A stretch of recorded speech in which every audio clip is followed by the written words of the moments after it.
Hey guys, what's up? So here's another day.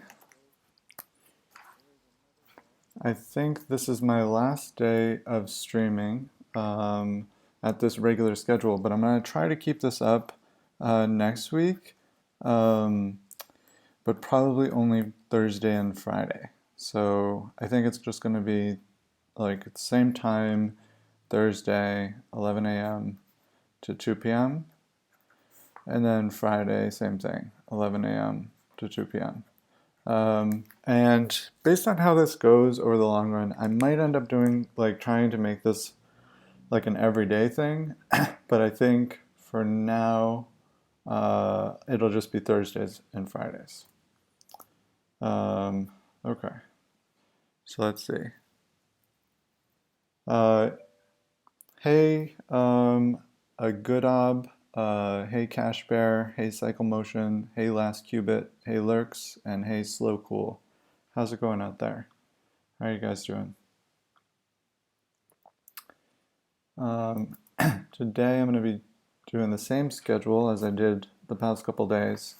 I will be coding a framework, working on a framework from 11 a.m. until 1 p.m., at which point we will count up the votes from everyone in chat about what to do a tutorial about, and at 1 p.m. we'll do the tutorial.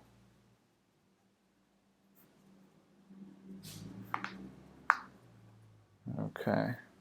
Uh, If you guys have any questions, if you're struggling with anything that you're working on, post a question. Feel free to post a question in chat, and I'll do my best to help you research it and answer it if I know it.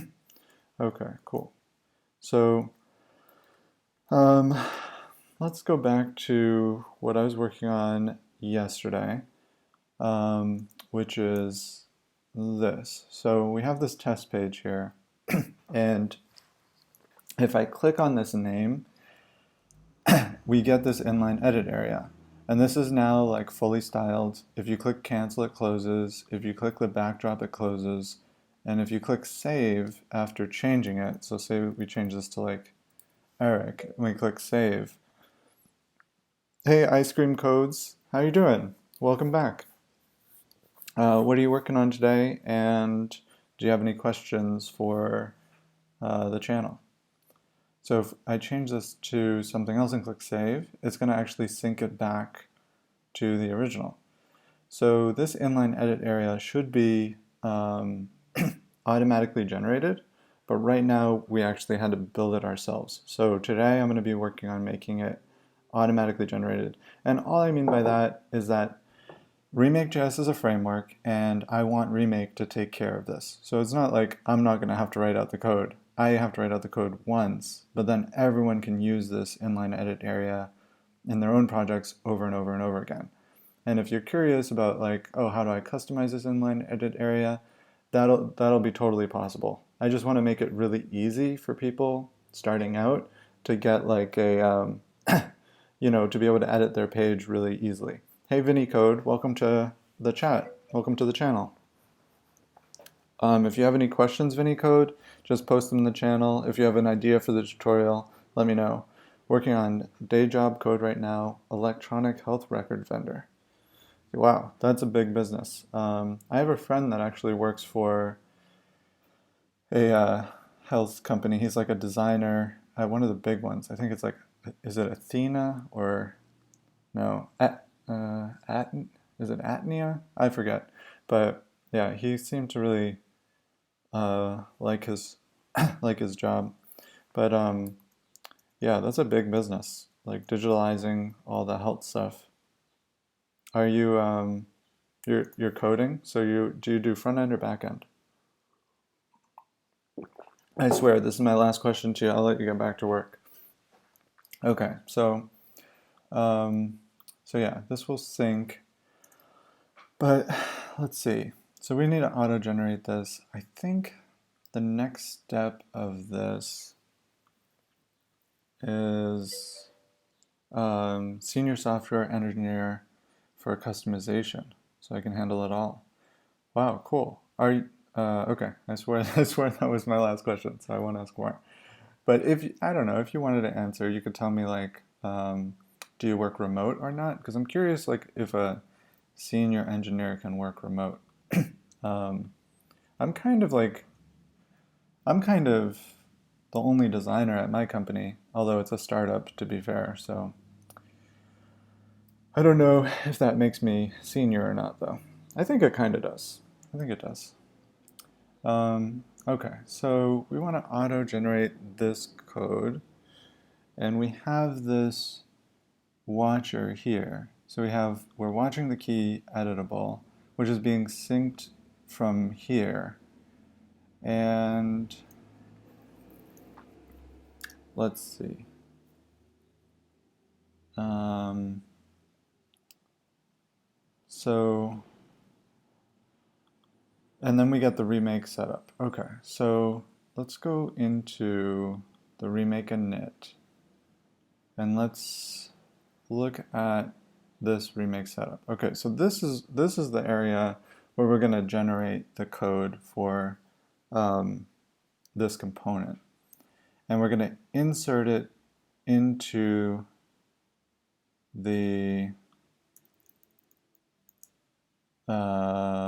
watch element. Yeah, we're going to insert it into the watch element because so this inline edit area is is the area that the watcher is defined on. So we should just get this div back for the watch element, and then we have the backdrop in there, and then we have the form in there. Hey, Commander Root. Hey, Phoenix 1355. How are you guys doing? Ice Cream Code says, I work remote, so we sell our out-of-the-box EHR to large hospital state organizations. They have the ability to further customize it to accommodate for their specific business processes. Huh. Needs and paper forms. Going to digital. That's awesome. I think that's so cool that, honestly, I think it's so cool that you're a senior software engineer and you work remote. I think um, that's like the future, you know? That's awesome. Remote is so nice. It's so, so, so nice. Okay, so we want to replace the data in this form. But yeah, that your job sounds like kind of hard because I'm sure it's like a lot of the same like huge projects, just like transforming and transferring all of the data and the old ways of doing things. Just some new way of doing things. Okay, so I think, let's see. So I think we're going to get the form first of all. So let's go and select this form in the remake init. So we're going to go here and we're going to do watch element and then query selector, and we'll select this form, and we'll also like assign it to a variable.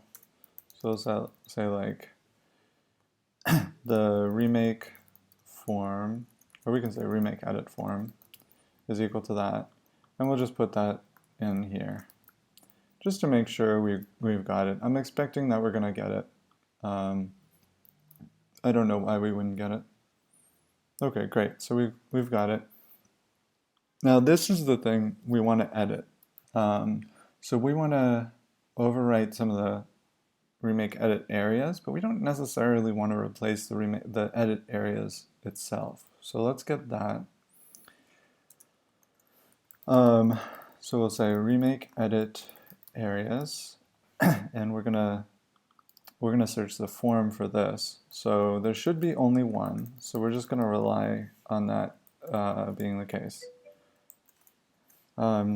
Ice Cream Code says it's a huge project, and the hard part is interfacing with all the other data exchanges, state departments, Medicare, Medicaid, insurance, medications that the customers use. Oh, okay. Yeah, that can be a hugely kind of like bureaucratic process. Sometimes they have like certain rules to, I don't know, like I work for like a training company. They build like educational videos and software. And so we have like a learning management system, but we can't like edit the code on that platform. And it's so annoying to just like try to work with them.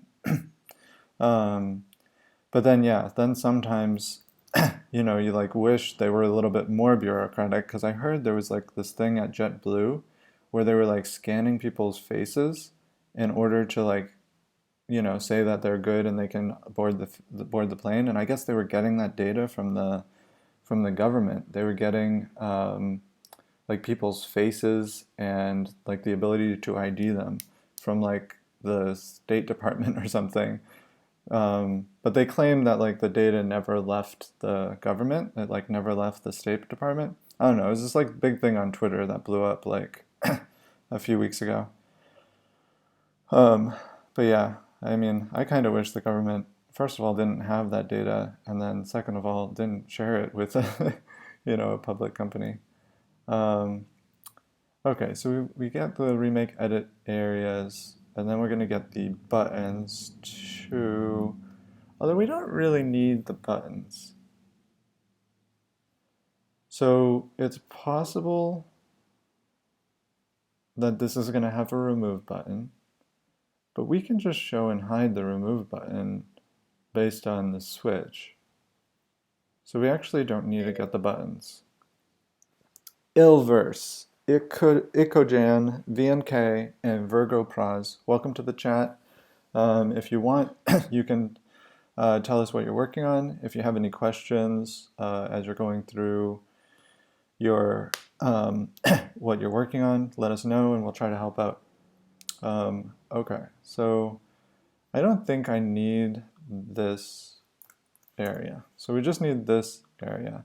And then we're going to call a function and we're going to fill this, this div with the result of that function. So we'll just say like inner HTML equals like generate, remake, edit areas. And for now, we're just going to build this function in this file. This is definitely not the final place that it's going to be. It's going to be inside the framework. But for now, we can just build it here. And we can delete this console log because we know we're getting that. And then there's also a 1, 2, 3 somewhere right here. Okay, so let's delete this too. Okay, so so now we have this generate, remake, edit areas, and what we want to generate from it. Oh, I forgot. There's one other thing. So there's something higher level that we want to add some stuff to.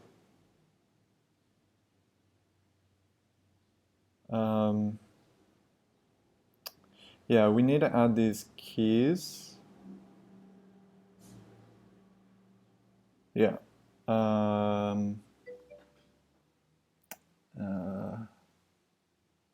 Ilverse. Hi, I am here to hear the thinking process of an experienced programmer. Oh, cool. Um, that's pretty cool.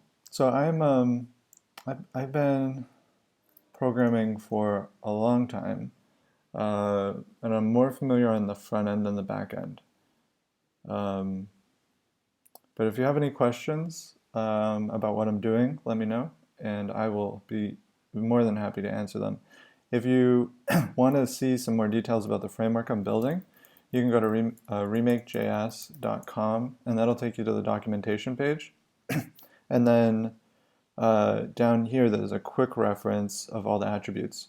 So if you just kind of like read the like overview of what this library does, and then you can go into the quick reference. And this is really going to show you, sorry about that. Sorry, that was bad. So this is going to show you like every aspect of the library. So there's like 4 parts to it. There's switch.js, output.js, input.js, and uh, copy layout. And I just realized that this is not formatted correctly, so I'm going to update it real quick. So this switch is heading 2. This is a heading 2 too, and then input.js I think is a heading 3. So we're just going to change that. Okay, so yeah, so these are the main parts of it, and then you can use them together or you don't have to use them together. And that's the whole idea behind the framework, is that you have like a bunch of different libraries and you can use them together or not. But anyways, that quick reference will kind of cover everything, but I'm not going to go through that right now. I'm going to just keep working on the code. Hey Joe Jalete, welcome back. Glad to see you again. Okay, so I just realized that I want to add some keys, some data attributes up here. Some are going to be equal to the name that's being synced. And then the problem here, which is actually a fairly big problem, is we want to remove any data attributes that have already been added here. And I was thinking at first that we were going to regenerate all of the HTML in here, but I think that might be a little bit too much. I guess we could. It's not really, no. We don't want to because, okay, so here's the reason. Because this div is going to be loaded when the page loads, and we want clicking on this element here. Hey Red Hat Ranger, welcome back. How's it going? What are you working on today? So if you click here, right, it's going to bring up that inline edit area. You didn't really miss that much. I'm working on the framework. We're going to do a vote probably in about a half an hour or an hour about what the tutorial should be about. But yeah, I mean the framework code, I'm just trying to auto-generate this inline edit area. You can see I got it nicely designed now. So now you can like click save, it's going to sync back, and you can click cancel, it'll just cancel. It's pretty cool. But now we're looking to auto-generate that so that the user doesn't have to create this inline edit area themselves, so that they can just use this code instead of creating this this other monstrosity as well. Although it's not that bad. It's not that bad. Okay, so let's see. So I think we do want that. Oh, okay, this is another problem. So the other problem is that this div is the John div here, right? This name div. So if we like type in whatever and we save it, it's going to sync into there. And this inline edit area is this div down here, this like huge one. And I want the data to sync, right? And the way I'm making it sync right now is we have this data output key name equal to John, right? But we can change it as we just saw. But it's initially set to John. And then when you activate this remake edit switch, so that's this div right here, it has this switch on it defined. When it activates that, it's going to sync the data from this key into this key.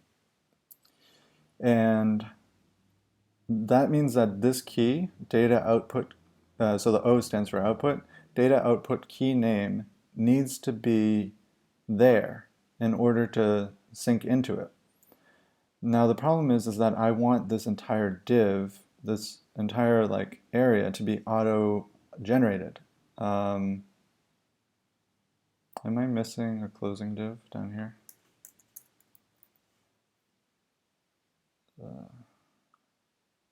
That matches with that. That matches with, yeah, I think I was missing a closing div.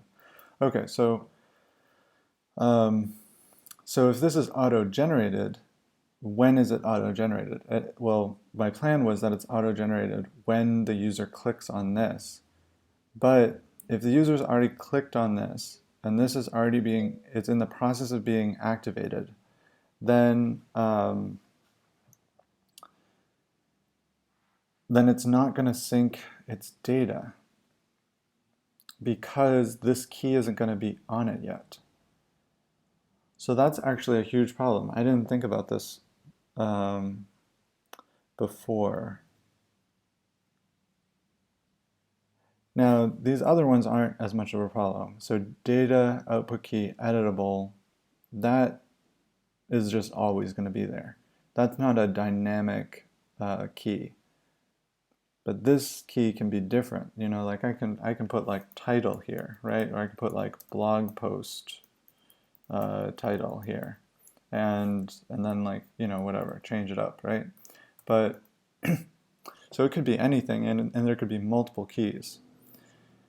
So, and the way that remake works right now is it's gonna, hey Zermil, welcome to the chat. Let us know if you have any questions, and we will try to answer them. And you can let us know what you're working on too. Okay, so yeah, I'm gonna go into the actual framework, and I'm gonna see when do things happen. Cool. So switch.js is going to activate. And in switch.js, we have this thing at the bottom that triggers callbacks. And it's going to be whenever, where is it? Yeah, it's going to be like whenever the switch is turned on, we're going to trigger the callback. And then we're going to sync the data. So I want to see, do I have a set timeout when the data is going to be synced when it's activated? So let's go into inbound data sync event listener. Okay, cool. So this says when the switch is activated, so when it's turned on, we're going to call this callback function, and we're going to get the switch object and the action object. The switch object is the switch that was activated. You know, it represents the switch that was activated. And the action object is the thing that triggered it. So you can see in order to get the elements, we just do action object.element or switch object.element. And then we sync the data between these. So we copy the data from the action element, the trigger element, onto the switch element. But we have this set timeout here. And the reason we have that is we want to make sure the data sync happens after all the data is in place. We might want to have the switch action button also set data. So this is great. So this is kind of just what we wanted, because that means that the switch is going to open, and then we're going to get a callback for that, and then the data is going to be synced. And that's all due to that set timeout. So if you're wondering what is set timeout useful for? So you see we don't even have a timeout here. We don't even use 100 milliseconds or anything. So the way the call stack works in JavaScript is, JavaScript is single threaded. It if you tell it a bunch of instructions to do, it's gonna do all of those instructions in order, one at a time. So it's basically you're giving it a to-do list, and it's going to do item 1, item 2, item 3, item 4. And if item 2 is a set timeout, so it says hey, come back to me later. That's what a set timeout is. It's come back at a later point, and it has to be at least this long from now. So if we use the 100 milliseconds or 1,000 milliseconds, for example, it would be okay, the second item is a set timeout with 1,000 milliseconds timeout, and all it's saying is come back to me in at least 1,000 milliseconds. It has to be at least a full second. If it's 900 milliseconds, then I'm going to just tell you to come back to me again, and then you can keep doing your work, on the other tasks, and then you might come back to me in another 900 milliseconds, and then it's almost been 2 seconds, but I'll run then. So when you say this, you're saying at least a second. You're not saying exactly a second. And because JavaScript is single-threaded, if there's a lot of other tasks on the queue, it's going, hey, Chuba Wobo, Misa, and JB Pratt, and Jojo Lee.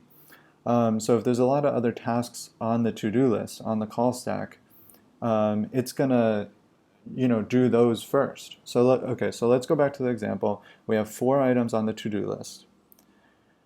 1, 2, 3, 4. The second item is a set timeout. It says come back to me later. When that happens and you already have number 3 and number 4 on the call stack, it's going to do both of those before it comes back to the set timeout. So basically, if you tell JavaScript to do like 1,000,000 tasks and the second task is a set timeout, it doesn't matter how long that set timeout is, we're not going to get to it until we do all of the rest of the 1,000,000 tasks. So that's kind of the call stack in JavaScript. So this set timeout is saying, hey, come back to me in 0 milliseconds, right? And like literally, we don't have a timeout here, so it's the same as 0. This is saying come back to me in 0 milliseconds, and yet it's not going to come back to it until all of the other tasks currently on the call stack have been gone through. It won't respond quicker than 15 milliseconds though. Why is that? Is that like the minimum? I didn't know that. So this means that we're going to have the data, we're not going to sync the data into this until after the switch has been activated because of that set timeout. So this is going to give us a little time until that we can use to like set these data attributes. Now we still have the other problem of removing the data attributes that were there before. So we could just do this. So if we look at this element and we get all of its data attributes, so this is the like main parent element with like the inline edit area. So if we get this element in the console, by the way, quick tip, if you do $0 in the console, it's going to give you the element you currently have selected in the DevTools, which is pretty cool. But if you refresh the page, you're no longer going to have it. It's going to be undefined. So you need to actually go back into the Elements panel so that it will auto-select it and then go back into the console. Okay, so we've got this. If we do data set, we're going to get all of the data on this element. So we have isync, output key editable, output key name, output type, and switches. How do you say your name? Is it Commander Griffing? Does the CM stand for Commander? And then we have watch key editable. Okay, so what we could do is we could say this sync attribute, oh, their initials. Oh, okay, CM Griffing. Okay, cool. Now I know how to say your name. What was the 15 milliseconds thing? Is that like the minimum that the minimum amount of time that JavaScript set timeout uses? I'm curious. I never knew that.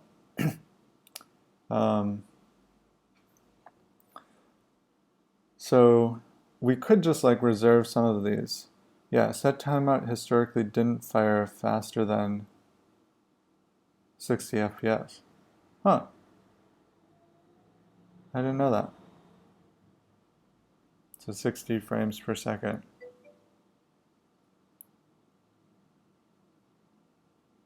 What? Okay, so now you're teaching me something. Set immediate. I didn't know about this. Is this a new thing? Oh, okay. So it's not, oh, it's non-standard. It's not on the standards tract. Okay. It's not expected to become.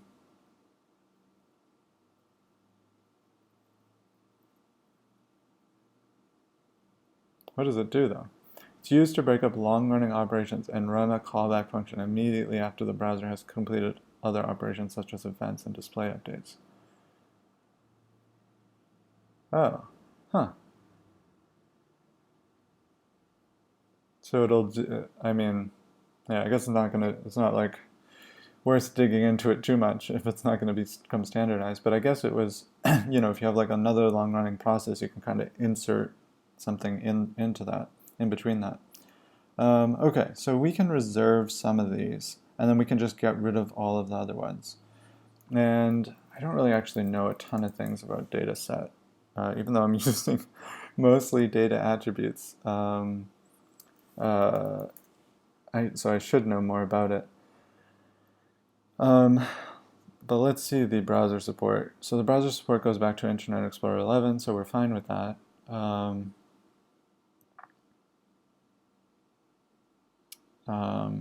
Yeah, I'm actually very uncomfortable with the fact that it automatically converts everything into here.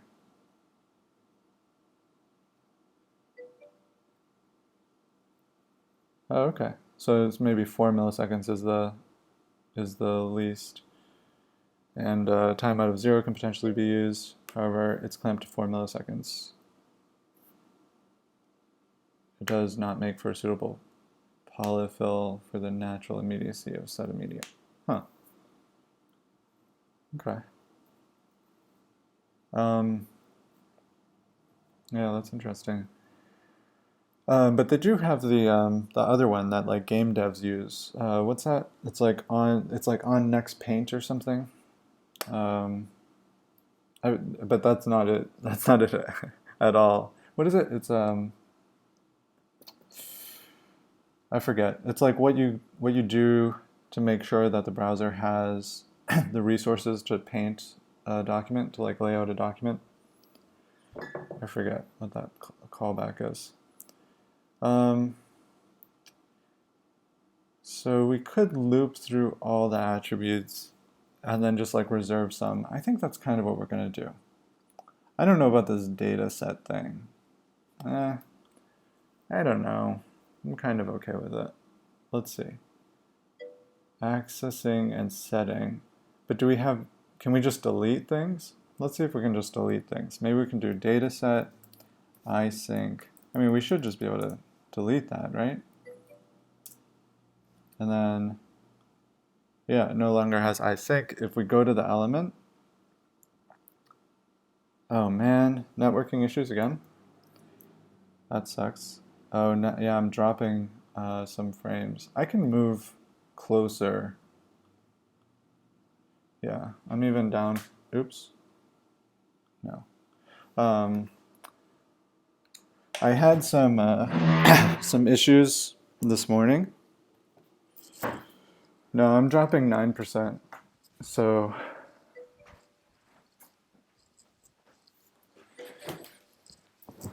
here, this is closer to my wireless router. Maybe this will be a little bit better.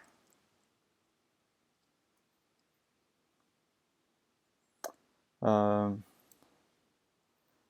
let's see. I'm going to reset this so that we can see if I'm dropping any frames.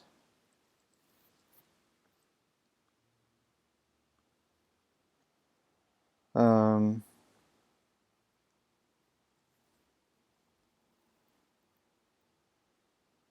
huh. I'm still dropping 9%.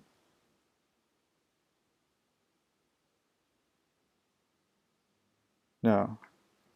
Now I'm okay, right?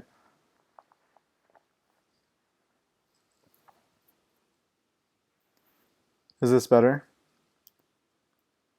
I think this is better. I guess it doesn't reset this, huh?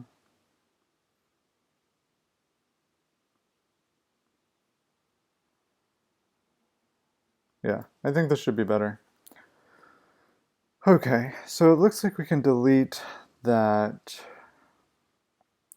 So, and I think we can loop over these. I wonder if this is like a regular object. Can we do this? Object keys. Yeah. Okay, nice. That's better. Yeah, it's not quite as comfortable for me, but it'll do. It's fine.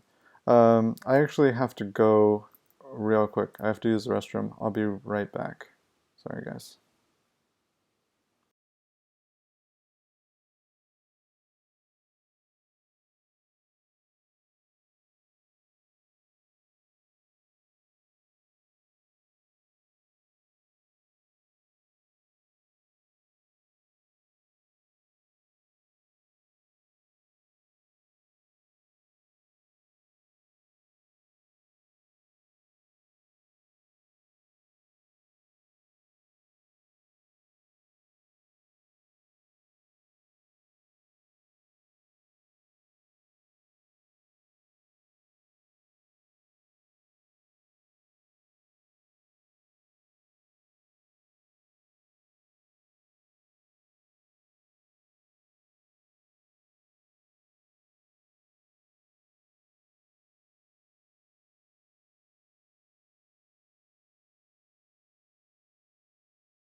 Okay, I'm back.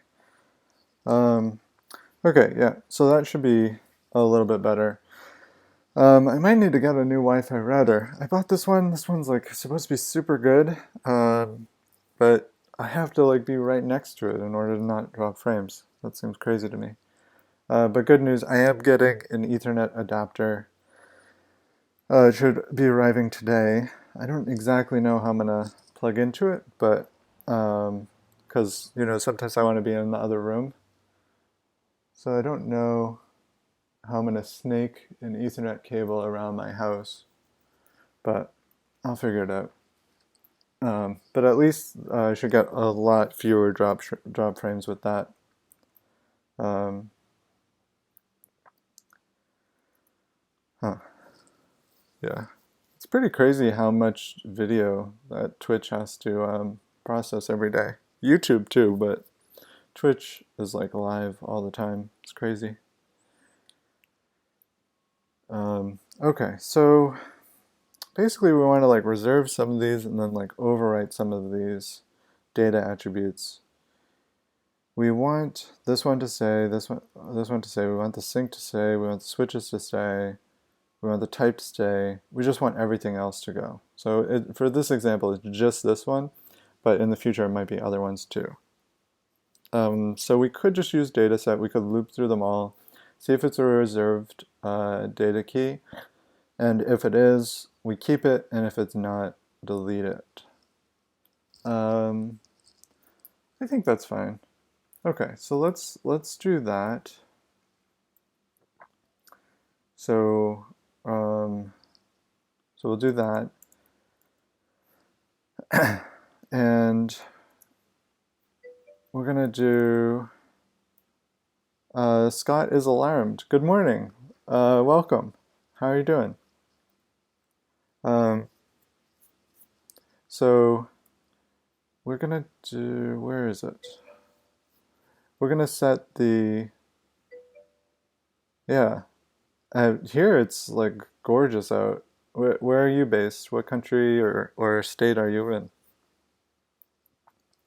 Um, yeah, Friday is a pretty nice day. Everyone's like always happy on Friday. I love like walking around outside because you can just feel it. Like people are just a little bit more happy.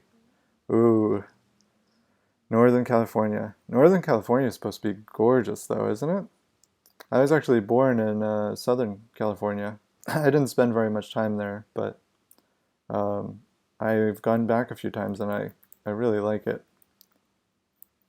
So we're going to do container here, and we'll just set that equal to the watch element, and then we'll use that. And then we need to like reset the data attributes on this. Hey, the noob life. No, I'm not. I'm not early today. I usually start at 11, or a little after 11, and then I go until about like 1 or 2. I usually go until about 2 or 3, depending. So we're going to do reset data attributes, and we're going to do it on this container. So that's the first thing we're going to do, because we just need to make sure that a lot of these are preserved, but then some of them are removed. I wonder how important it is that the other ones are removed. It's actually not that important because we're syncing the data in to the inline edit element, but if like this has extra data attributes on it, it's not going to affect that much. It could cause some issues though. Oh no, my title. Okay, good catch. So I'm working on my framework, and then we're gonna do a tutorial based on the chat. So yeah, sorry. So we're gonna do like web app framework building followed by a custom tutorial chosen by chat.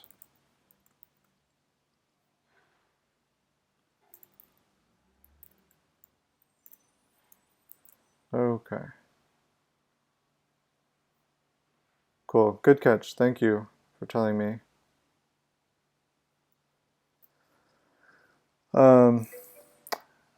Google Forms. Okay. And I'll get the Google form out that we've got.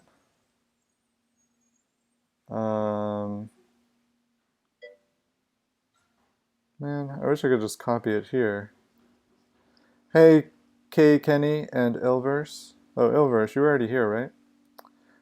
So I'm gonna put. We learned a little bit about Flexbox the other day. So we can say like continue where we left off. And then we got Python, React. React seems pretty high on the list, so I'm going to put it up there. Node and Express we usually get a lot of votes for too. Python, Angular, template literals we don't usually get anything about.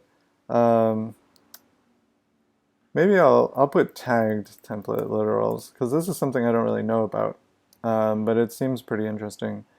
And then arrow functions, sketch app, remake, Firebase, and CSS grid. Okay, I think that's fine. And then let's copy this so that we can get new responses.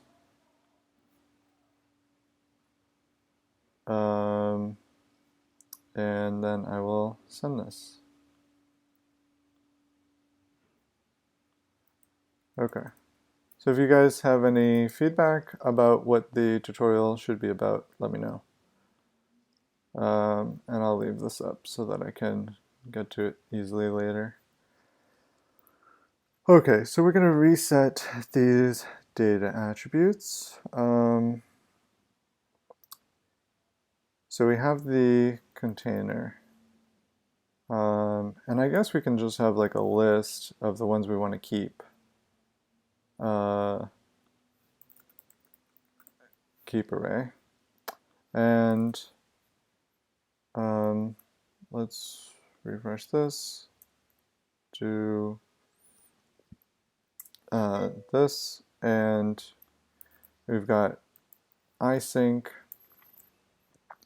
okey editable we want to keep. So right now, if you guys are curious, we're learning how to get data off of a DOM element using the dataset method, and then keep some of those and remove the other attributes.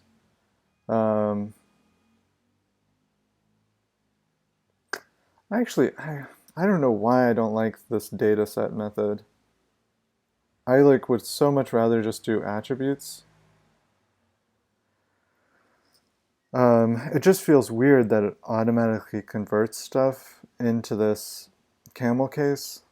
I don't like when when like native things do that. I don't know what it is.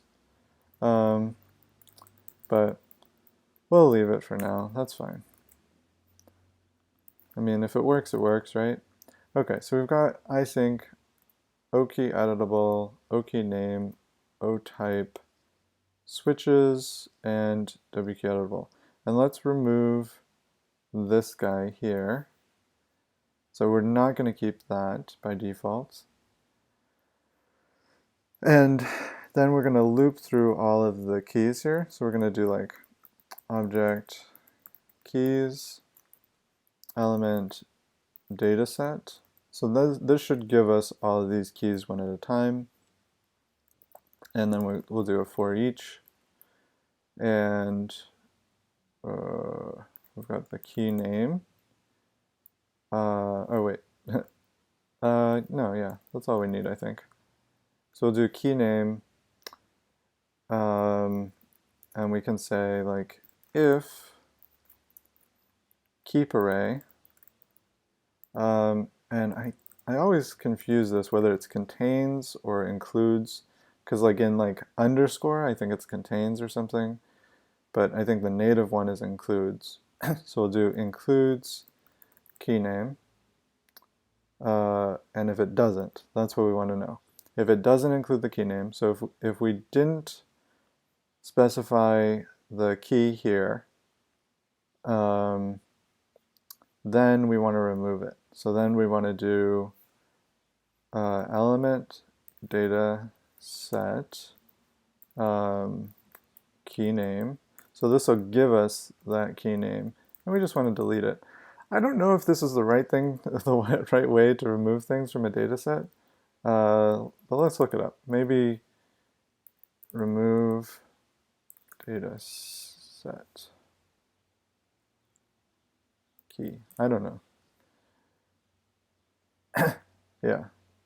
Yeah, maybe Stack Overflow has some good ideas. They just say delete. Moon, Tori, and Pector, how are you guys doing? What are you working on today? If you have any questions about what you're working on and you think that chat can help, let us know. Will not work in Safari. A cross-browser solution would be remove attribute data field. That's interesting. Okay. So this is as of 2017. Whew, okay. So yeah, it looks like I was kind of right. Well, I mean, whatever. But yeah, so it looks like maybe we don't want to use dataset for this because delete isn't going to work in Safari. And we want to support Safari, right? It's so weird that like Safari and Chrome use the same like rendering engine, but then like Chrome seems so much more advanced in some things than Safari. Okay, so yeah, I guess this isn't going to work. That's unfortunate. But I'm kind of okay with it. Is it not? Is it not working?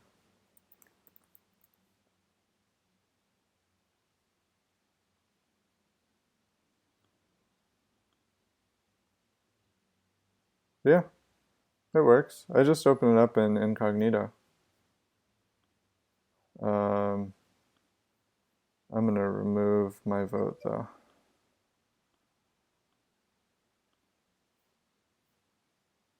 How do I remove this delete response? Okay.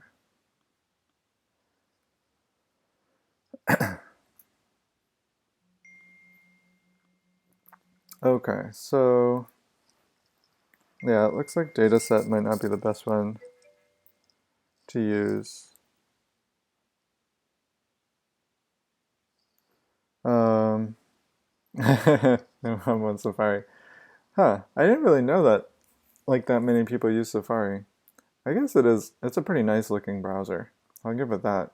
It does feel kind of like slick to use, but I don't think I would ever use it in place of Chrome or Firefox. Firefox has really been doing a good job with the marketing lately. I like that. Okay, so I think we're gonna try doing this a slightly different way. I guess we'll move this, should we move this into the framework? No, I don't want to move it into the framework yet.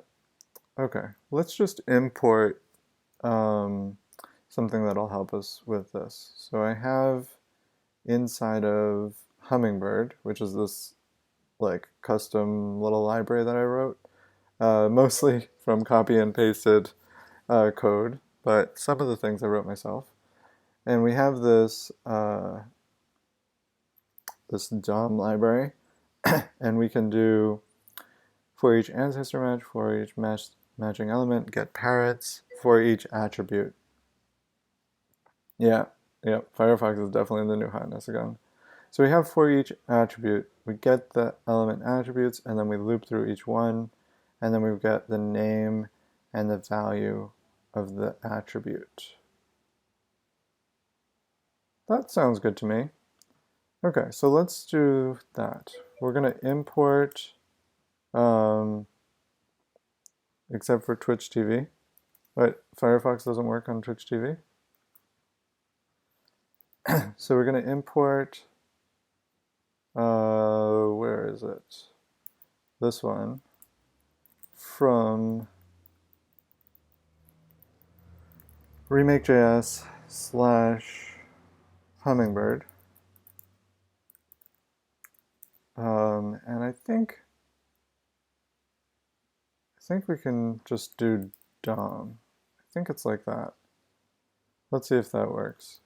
And then we're gonna do, I like Safari because of the handoff features between Mac and iPhone. Yeah, I've always wanted to get into those, but I never have. They look cool though. Okay, so I think we want to convert these into,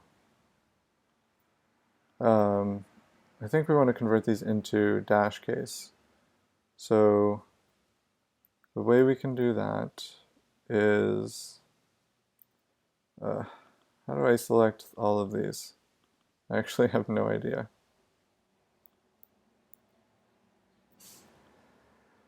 Ay, ay, ay. Okay, well, I guess we could just do the commas. So we'll just do that, and then dash case. Oh man, I can't convert it to dash case. Could you paste the link again, please? It's not working. Yep. Okay, so why can't I convert the case to dash case? I thought that was a thing that just came. Huh, I guess not. I guess it was a plugin I had installed. I recently reinstalled Sublime and everything that I use with it because I was running into a bug that I still haven't fixed. Oh, man. Okay, whatever. I'm just gonna manually convert it to dash case like a noob. Okay. Oh, type switches key editable. Okay, so now we're going to reset the data attributes, except we're going to save these ones. And I guess I'm like more comfortable just like using an object as the argument, because that usually ends up paying off in the long run. And we'll just say like keep. Keep adders. We could just say keep. So let's say keep, and then we just have to destructure that object here. And we're not going to do this here. We need to do for each array, for each attribute, and we're going to do, I think we just pass in the element and we get a callback, yeah. So we pass in the element and we get a callback. And let's just console log it for now. So we're going to do attribute name and attribute value. Attribute name, attribute value. Okay, cool. So this should give us back that for this element. Let's see if this works. Did the form work for you now?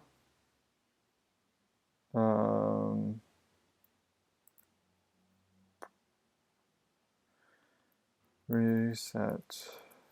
Oh, what? Reset data attributes. Oh, this one's called reset data attribute. Okay. Wait, what? So remake edit setup. I know this is being called. This is a function. This is passing in this element. I guess we could see again if this is actually being called. So let's do that there and this there. Let's see. It's not being called now. Jeez. Okay, remake edit setup. If we go here, remake edit setup should be being called whenever this is being synced to, and it should be being synced to, oh, you know what it might be this. It's this. I think, no. Is it? I don't know. I don't know if it's that. Let's see. It's not. Wait, remake edit setup. Where is that coming from? That's an old console log. What the heck is happening here? Oh, look, we have a bug and it didn't tell us. I mean, wow, this is so crappy. Okay, so we had a bug. It hasn't been reloading for like with the real code forever. Okay, so cannot resolve dependency hummingbird/dom. I think it's because I might just need to say lib/dom. Let's see. Maybe. Yep. Okay, cool. Now we got the console logs. So now we're looping through all of the attributes. And I think what we want to do is just like say, so where is it? Okay, so here. So delete that console log, we'll delete this. So we're looping through each attribute. The first thing we want to just say is like, hey, does this start with data dash? Because this function is just resetting the data attributes. It's not resetting any other type of attribute. So we want to filter out all these, like the class and the style attribute. So if attribute name I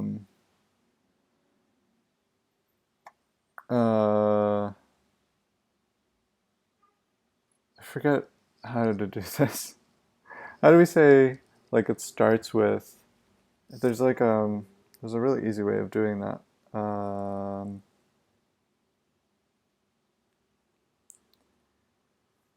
Yeah, so this is a professional programmer getting stuck on like a very simple thing. Length. Huh. How do I ask if like a string starts with? Oops. So there's this starts with method. It's not supported by Internet Explorer. I'm kind of okay with that. I'm kind of thinking at this point we're edging up this framework. And honestly, if you want to include the polyfill for starts with, that's fine too. You know, like, oh, by the way, if you guys don't know, there's this awesome service called polyfill.io, and it's the coolest thing I've ever seen ever. So basically, you just include like their JavaScript file from their CDN, and they will detect your browser based on, you know, their server, what their server returns, and they will add any polyfills that you need based on what browser you have. So if you load up like the site with Internet Explorer, it's going to add like array from for you, and it's going to add like isArray, all these things that aren't natively in Internet Explorer. So it basically lets you, I'm really sorry about the noise, it's trash day outside, if you can hear that. But yeah, polyfill.io, really, really cool service. Basically lets you treat every browser like it's a modern browser that has like all the ES5 methods and ES6 methods on the, you know, with polyfills. Okay, so anyway, starts with looks good to me. We can use a polyfill if we don't have it. And this framework's mostly going to be like Chrome, Safari, Edge, Firefox, you know, all the evergreen all the evergreen browsers. Professor Elements, how's it going? How are you doing? So we can do starts with, and we're going to pass in data dash. So that'll start a data attribute. And then we're going to say if keep, so this is like our keep array. If keep includes attribute name, and we actually want the opposite of that. So if it's not included in keep, because this is a whitelist, right? And shoot. We actually want to prepend all these with data, I guess, just to make it exact. We could also just like automatically prepend it with data, like in our function, but I kind of like the exactitude of this. So if it's not in keep, then we're going to remove this attribute from the element. So then that's easy. We just do remove attribute, very exact. And we'll do attribute name. Okay, cool. So now if we load up our browser and we do the sync, so stars with is not a function. Okay. Cannot read property name of undefined. So this is perfect. This is wait. Attribute name. No. Is this what we were looking for? I think this might be good. Yeah. So this is trying to, I think this is trying to sync the data. I don't think this is a problem with this. To test it out, let's go in here and remove this data async so that it no longer tries to sync the data. And then let's open this, boom. And now if we look at the inline edit area, it's gonna have removed it's gonna have removed the data OK name. Nope, it's still there. What the heck? Honestly, what the heck? I thought we removed everything but these attributes.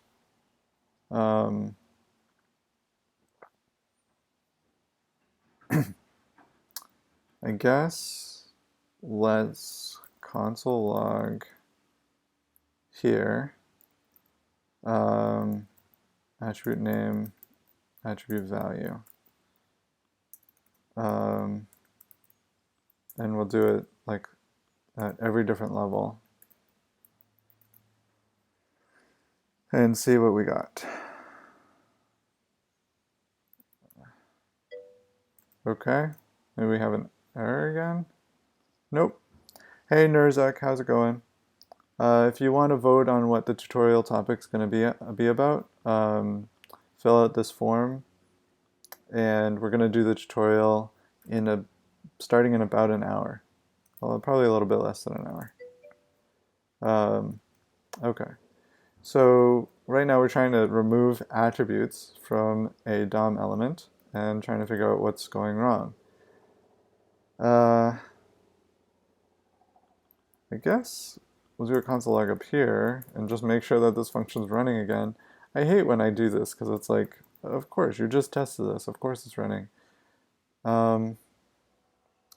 Oh, but now it's not running because the data's not syncing into it because I removed this data async attribute. Okay.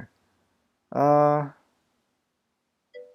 know what I'm going to do for the test? I'm going to leave this attribute there, the attribute that it needs, which is data o key name, and we're going to remove everything else, so we'll just add another attribute here called like hello.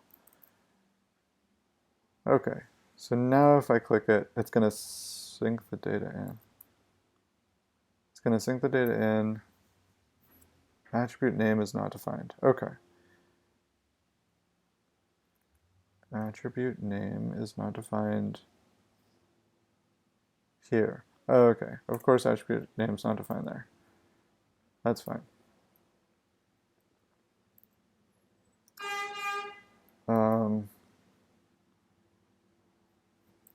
Huh.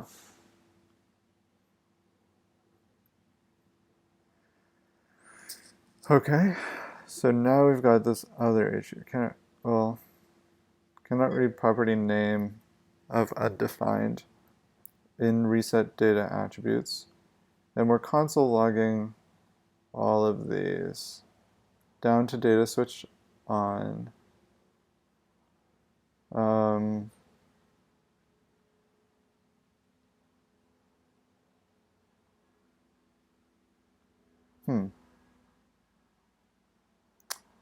Cannot read property name of undefined.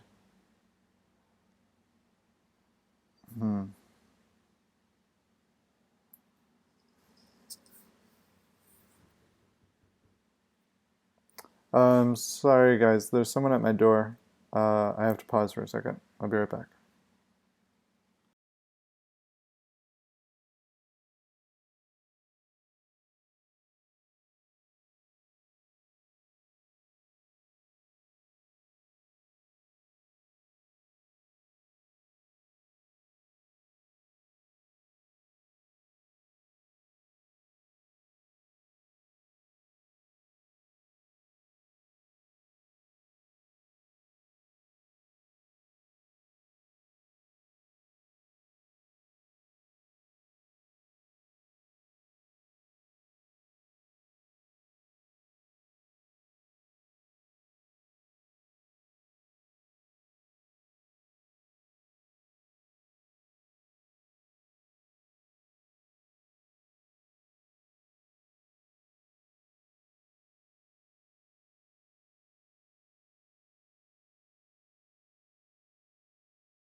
Hey, sorry about that.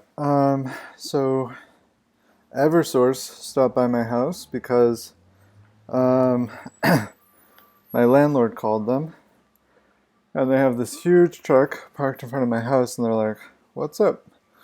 What do you need?" And I was like, "I don't know." So they called my landlord. They didn't understand what he was saying because he's from Greece. Um, so yeah, just a bunch of time. Happy that some of you guys stayed. Sorry, that was a long break. Okay, so we're gonna get we're gonna get to the tutorial in about 40 minutes. So if you guys haven't filled out the form yet, then fill out the form um, to decide what the tutorial at 1 p.m.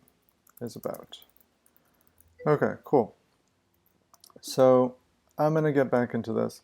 I'm actually kind of like pretty deep into this.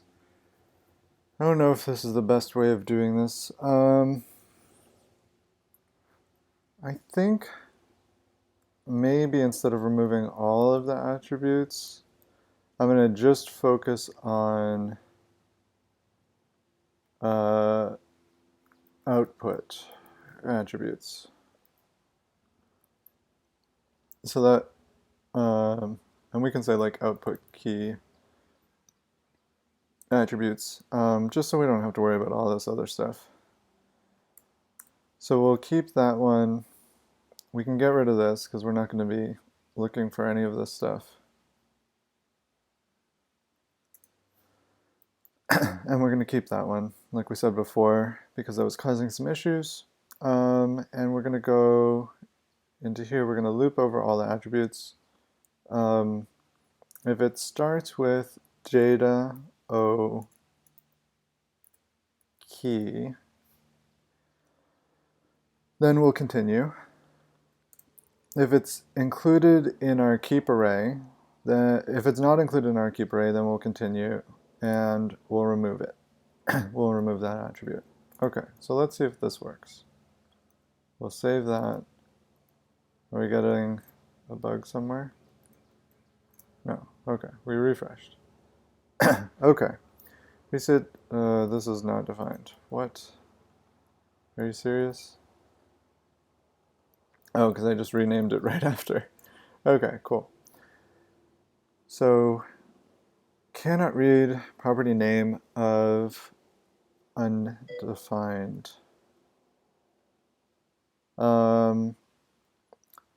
Phoenix Leet, N Sedler, S1 Faka, how's it going? What are you guys working on?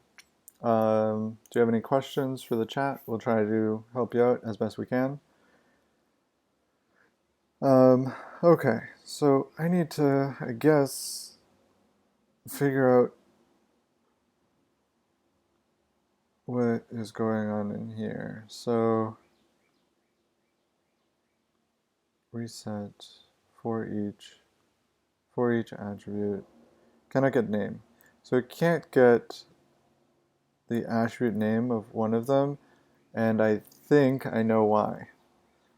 So I think it's because for each attribute, and this is a really good thing to learn actually. So for each attribute is looping over an array, and we are literally removing an item from that array as it's looping through it. So, so that's like a really bad thing to do. You never want to loop through an array and remove an item from that array at the same time, because then the length of the array is changing, but you already like set the length of the array at the beginning of the process, so it's gonna get you're gonna get an out of bounds error, which I think is what we're running into here. So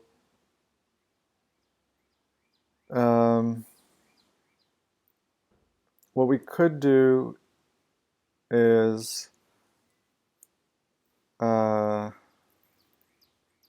think what we're gonna do is we're gonna make like a list of elements of attributes to remove. So we'll say attributes to remove, and then we'll create this array. and then we're going to add this attribute to there so that we're just building up a list as we loop through these. It's a tiny bit less efficient, I think, but I think it'll be fine. Then we're going to loop through these attributes to remove, and we're going to get the attribute name for each one. And we're just going to call element remove attribute and then attribute name. Okay, cool. So now we've saved that. Let's look in our console. What the heck? What is that? Okay, I guess it was nothing. I refreshed and it went away, so it was nothing. Okay, so now let's look in here. We put in this like hello attribute. That should be removed. This is like a test attribute to see if this is working. So let's get our data set and let's see what attributes we have. We have sync, editable, name, type, switched on, switches, and editable. Great, so we managed to remove this hello attribute, which is just what we wanted. Okay, so now we need to add the correct attributes. So we're resetting the data output key attributes.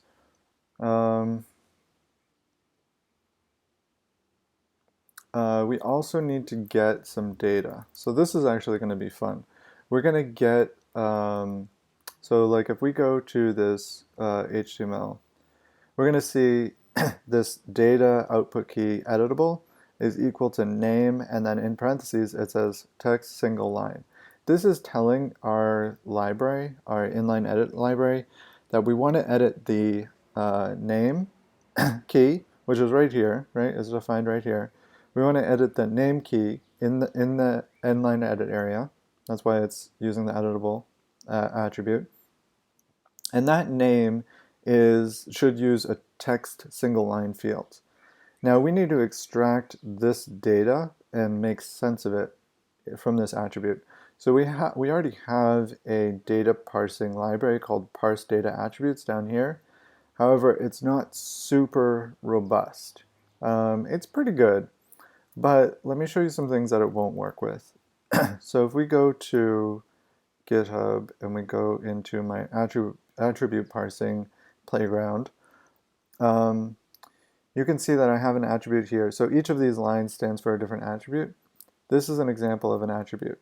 And we have greeting, parentheses, and then choice, which is like a modifier, and then colon, and then we have a string with spaces in it, and then a comma, and then another string with spaces in it, and then another comma. Our current attribute processing library doesn't deal with spaces very well, and it doesn't work with this kind of modifier very well. So we built up, or I built this this new attribute parsing library that works a little bit, it's a little bit more robust. And we're going to add that into our current code. So I built this separately, and I would strongly recommend that if you're working on like a big project, definitely like split out smaller problems into smaller projects and then reintegrate them with the original. That's like definitely a productivity hack that I've learned that has been really good for me. So so it starts with this process. No, it's not that. It's get parts and process attribute string. So it starts with process attribute string. It gets the parts of the string, and then it assembles the extracted objects, which are going to represent the different parts of the attribute. So for example, this is going to be called a name, this is going to be called a modifier, and then these things separated by commas are going to be called args. So that's how the processing works. And I'm using this like long process of parsing all the parts. We make sure that like there is a part, and if you're curious like what is a part, the part is going to be like a string or a symbol or a string inside of the parentheses, or anything separated by a comma, or like a special symbol like the colon. So like we have this regex up here that is going to let us separate string into all those different areas, and then we can process that string and assemble the results from the parts using this for loop. So we like, for example, we say, hey, if the previous part was a open parentheses, we're inside of the parentheses. And then if the previous part was a colon, or the previous part was a parentheses and the next part is not a colon, and the next part is not a parentheses, then the modifier has been processed. And the modifier is this area here. So we're basically saying, like, this is a modifier too, because it's going to match this area where after a parentheses, the next part is not a colon and the next part is not a parentheses. So that means that you know, you've caught in onto a modifier. And then we say, okay, if the current part is a closing parentheses, then we're just gonna reset everything. So we're not within parentheses, we're not, the modifier hasn't been processed yet. So we can process multiple elements. This actually gets a little bit complicated, to be honest, and I would rather not process strings this way, but it's also the most like robust approach that I've used so far, and it has the widest like success so far. Like I'm able to turn this into this, right, where I have the names for each one. I'm able to turn this attribute string, which has multiple names and multiple modifiers, into this array that has multiple names, multiple modifiers, and then the args, right? So it's pretty robust, and I'm pretty happy with like how it turned out. I just wish there was like a simpler way of doing it. I think there probably is too, if we like scan through the string multiple times. Because I think if we like scan the string, we found all the colons, and then we said, okay, whatever's before the colon, yep, regex is your friend. Yeah, regex can get really complicated, but this one's actually a pretty fun one. This one just looks um, for the special characters that have meaning in these attribute strings, and or it looks for the opposite of that. So it looks for like words with spaces in them. So it's a pretty simple one as far as regexes go. And yeah, but you definitely don't want to use regexes if you can avoid it. But yeah, I can actually show you like kind of like what it does. So if we put this regex on the console, and then we get this attribute string, and then we do match for the regex, we're going to get this string, we're going to get this, this attribute string split up into this array, where you can see we got the blog post title as the first item, the paren as the second item, the text single line as the third item, the paren as the fourth item, all the way down to the end. So we got all the different parts of this just kind of split into their own part. And you can't really do that very easily from a lot of other methods. And then it works the same with like this attribute string, where this one actually has spaces in it and stuff. And we're able to split it down into all the different parts. So it's pretty cool. So I actually might rewrite this eventually. I might even rewrite it right now, because I think what I could do is just look for a colon and then get the item before it, and then say, okay, that's the modifier. We've got the modifier. But nah, it's so complicated. And like live streaming definitely takes up a little bit of my brain power. So I wouldn't be 100% focused on this. And this code actually already works pretty well. So let's just use this. So we're going to copy all this code,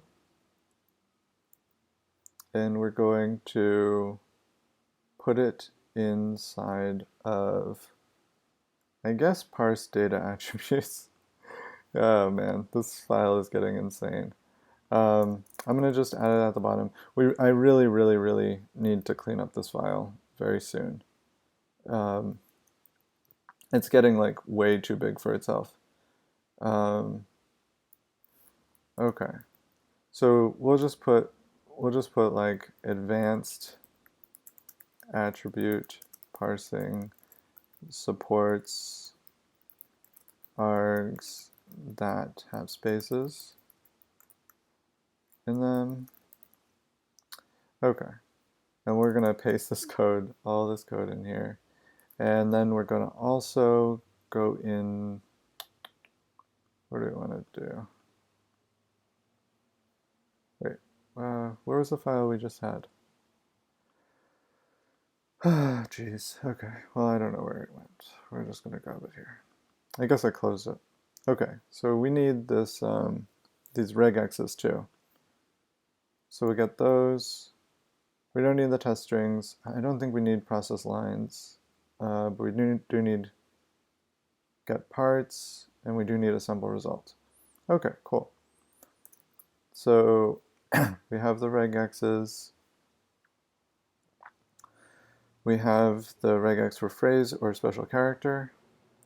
So now we should be able to export this guy. So we'll export it at the bottom. Export process attribute string. Okay, and we should probably like rename this to be more consistent too. But for now, not going to do that. Just want to get it working. Just very excited about getting this working. Okay, so let's import it over here, and we can copy this, and we're going to say process attribute string, and we're going to grab it from remake, and then parse data attributes, and that's all we have to do, because it's going to automatically grab the index file from inside of there, because that's just how import works. With Node and NPM, it just automatically goes for the index.js file. Okay, so now if we, we'll just make sure we imported this. So we'll set this equal to that, and we want to make sure it's working also. So let's see if we have it. Window, oops, window.infinity process attribute string. So we don't have it. So let's check our console. Maybe there's an error. Cannot resolve dependency. Okay. So let's look. What are we doing wrong? We're going up to remake.js.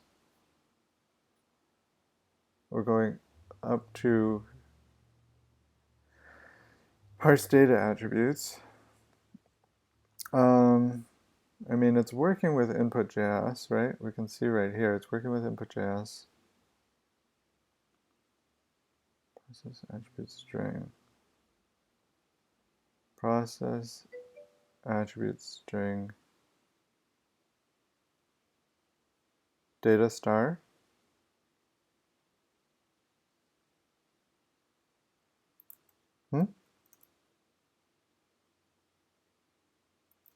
I misspelled data.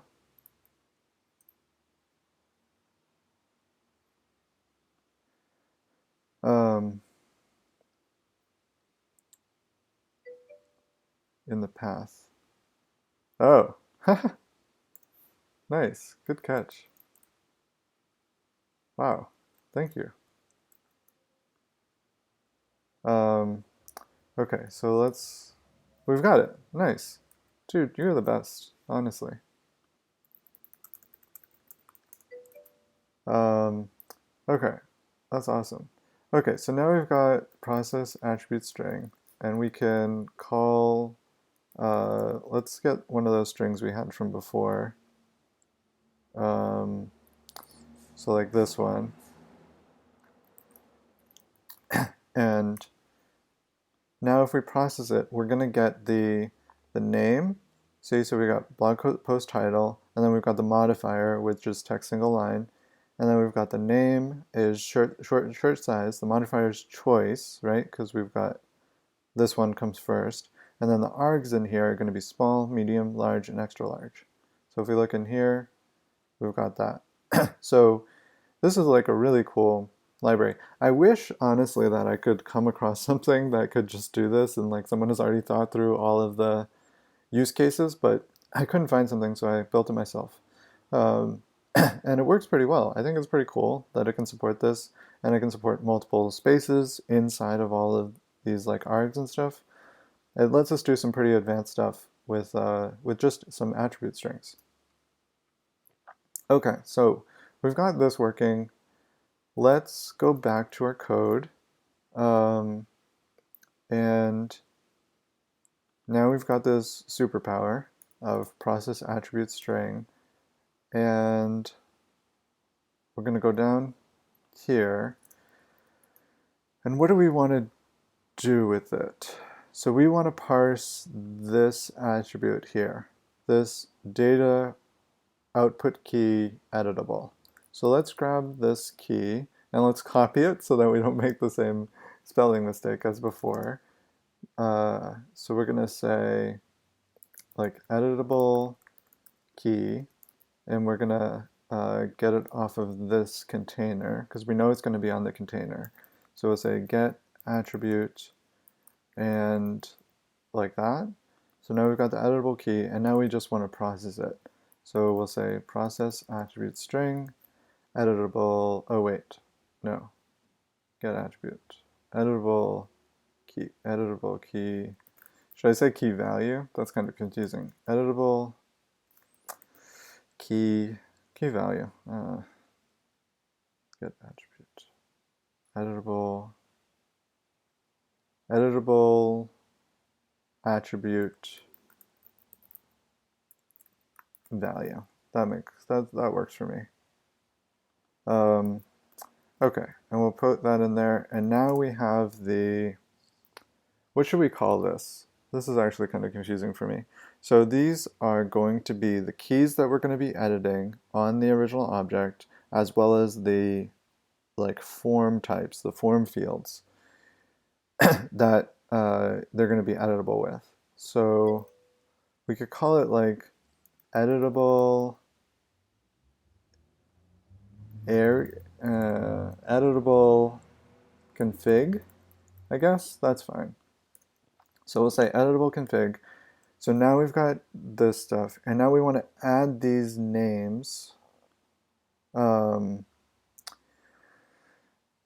want to add these names as data output keys onto this object. So we want to add it onto this container object.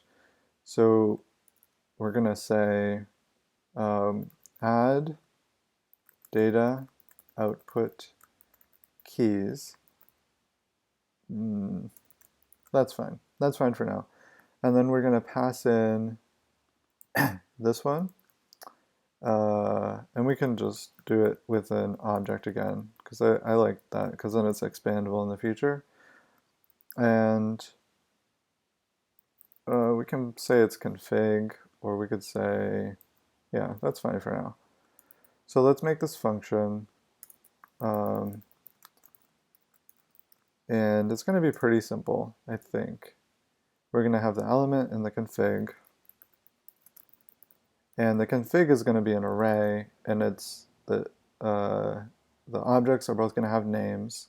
They're always going to have names. If they don't have names, then it should break, kind of thing. So we're going to say like config for each. For each, and then we're going to have like the object, which we'll just call object for now, and we're going to do element set attribute, and it's going to be to an empty string. Because we don't actually need to set it to anything because the data is going to be synced into here. So we just need to actually just set up the attribute name. So we're going to say object name. Now the only problem is that this name is camel cased and we need it to be dash cased. So we can go into hummingbird,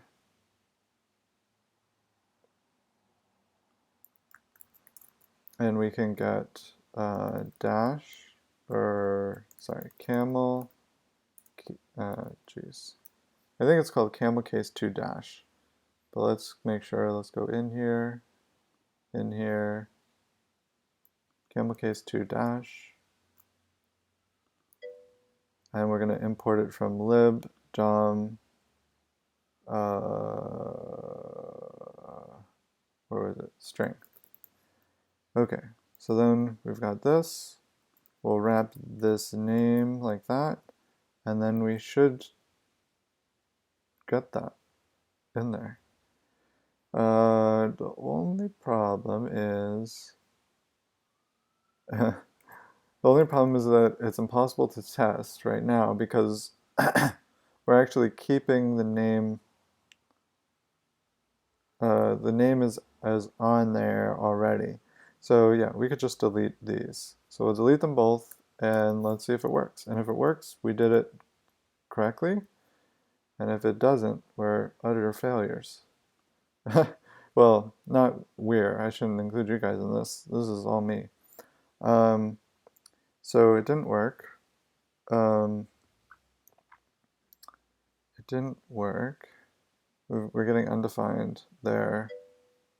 So let's see what we've got on our data set. So we're not adding the key. So for some reason the code isn't working as we expected it to. This add data output keys with the element and the config is just not working. So let's go in here and console log this, and we'll just console log the element and the config, and let's see what's actually coming up here.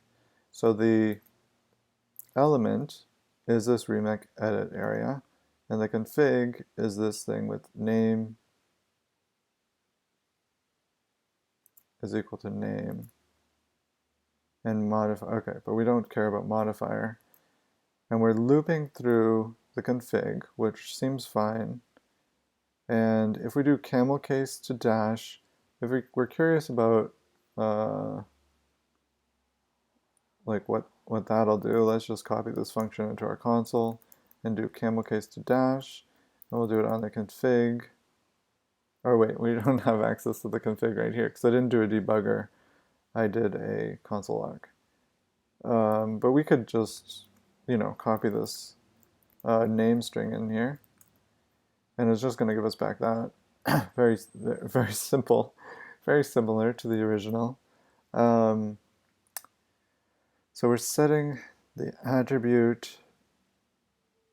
Oh, that's what it is. We're just setting the name. Like we're gonna have this name attribute on here. Watch. Name. We have name, but we want data dash o dash key dash name. That's the problem. Okay, cool. So data dash o dash key dash name. Okay, cool. So we'll do that. Now it should work. Oh man. Okay. It's still not working, but we're closer.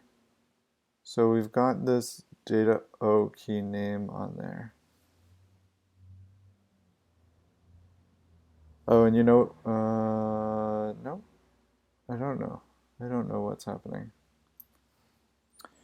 So as far as I understand this framework, which I've built, it should sync this data O key name into this. attribute. And that's not happening. And I thought, do I use any ES6? Well, so I'm using this arrow function here. I'm using object destructuring here.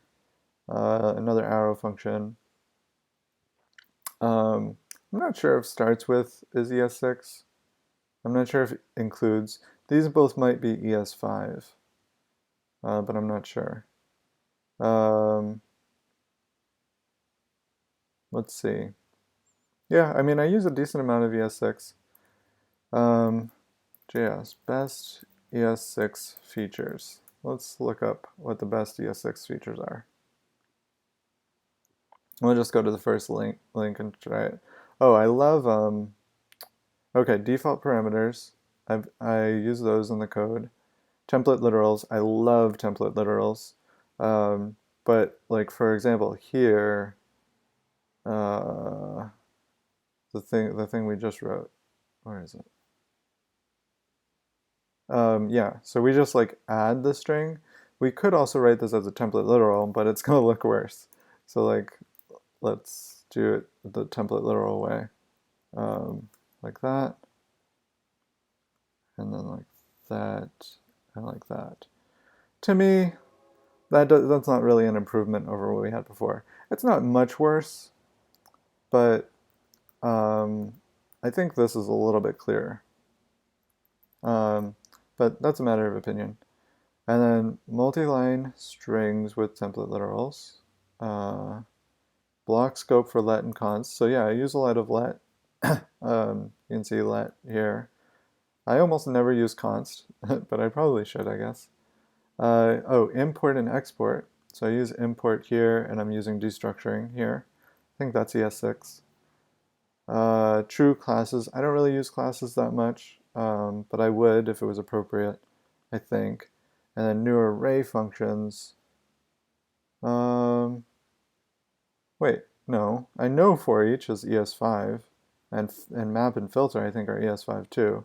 So I think this article is kind of bullshit. Arrow functions, improved object literals. Yeah, so you don't have to restate them now. I do use that. I forget what that's called, where it just like mirrors it automatically. Destructuring, yep, use that. And promises. I use promises sometimes, but I think async await is like 1,000 million times better than promises. I know it's like based on promises and the foundation is promises, but I just think the syntax of async await is so much nicer, and I just wish promises would go away and we could just have something like simpler. But I mean, they're definitely better than callback hell, so I'll take them. Does that answer your question? Are you new to JavaScript in ES6? Are you learning ES6? Are you experienced in ES6? Were you just thinking that I should have used a template literal here? I'm curious. I just noticed that my syntax highlighting matches like the Chrome syntax highlighting. I just noticed that. I just changed the syntax highlighting from something else. Mostly because the data attributes highlighting was better with this syntax. Okay, so let's see what's going on here.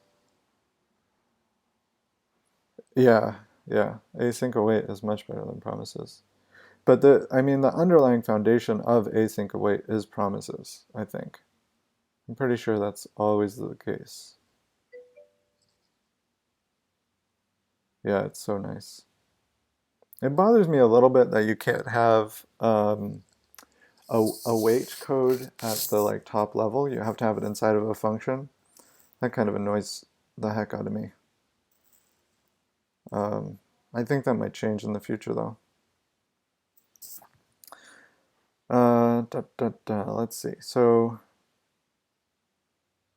yeah, so why isn't this syncing? Wait, what's going on here? Oh. So data okay name.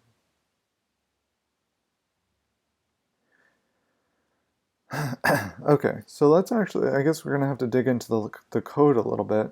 The tutorial time is coming up, by the way. So if any of you want to see a tutorial on a certain topic, make sure you fill out the form. The tutorial is going to be like within the next 10 minutes.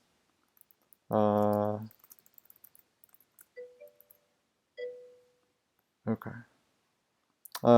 Klaus and Virgo Praz, welcome. Okay, we're going to be doing a tutorial soon. Fill out the link that I just posted, and it'll decide what we do the tutorial on. Okay, so let's see. Ba, ba, ba, ba. Yeah, I kind of want to figure this out, but I also kind of just want to move on to the tutorial. Yeah, I guess I'll figure this out later. I'll just like commit this code, what I have so far. So say like working on auto generating edit areas. Oh, I actually have to make sure that I didn't commit anything weird. Sebastian13, welcome to the channel. If you have any suggested topics for a tutorial, we're going to be doing a tutorial in about 5 or 10 minutes. Okay, I don't think I committed anything too weird. Okay, cool. And did I modify remake.js? I actually want to keep track of that a little bit.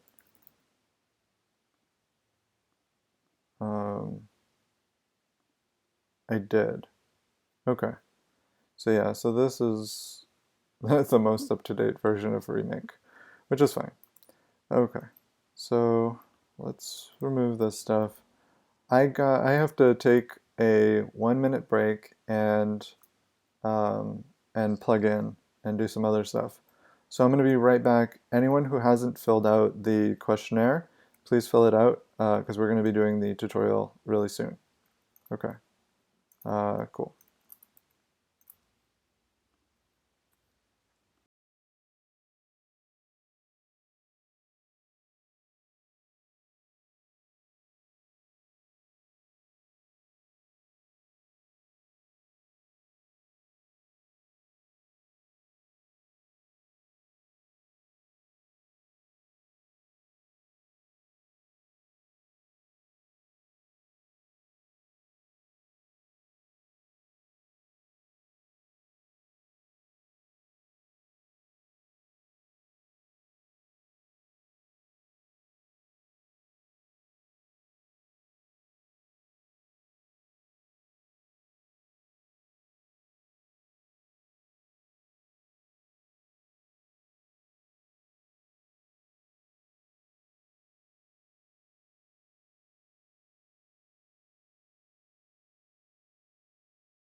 Okay, I'm back. Let's look at what the questionnaire says about what we're doing for the tutorial.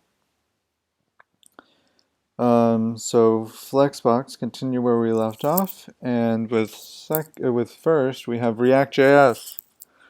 Woo, React! Okay, are you guys ready for this? We're gonna do some React. I'm gonna just post real quick on Twitter, doing a quick exploration / tutorial of React.js. And Twitch.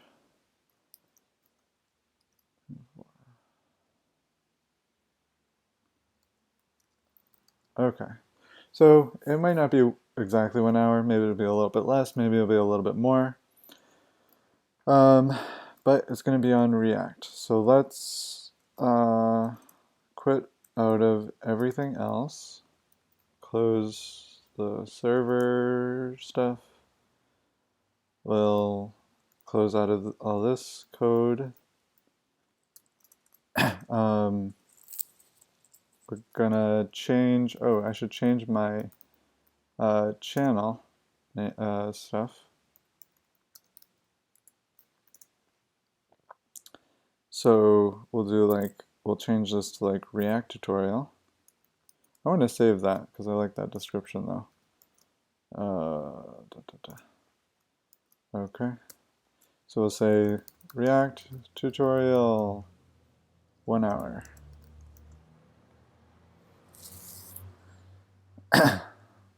Okay, so just so you guys know, I am not an expert in React, so we're going to be learning together a little bit. But I do want your feedback. So we're learning React. What should we build? So I got this idea from someone a few days ago. They were wanting to learn how to like get user data in a form into their database and then displaying the results of that on a web page. And I was thinking that might be kind of a cool thing to do with React. What do you guys think? We could have like a form that you could fill out, and then after you fill it out, you know, your data is listed on homepage on the homepage. Hey, Era Pulify, how are you doing? We're doing a React tutorial right now. We're just getting started. I'm wondering what exactly we're going to be doing with React. I think right now it might end up being like we're going to have like a form.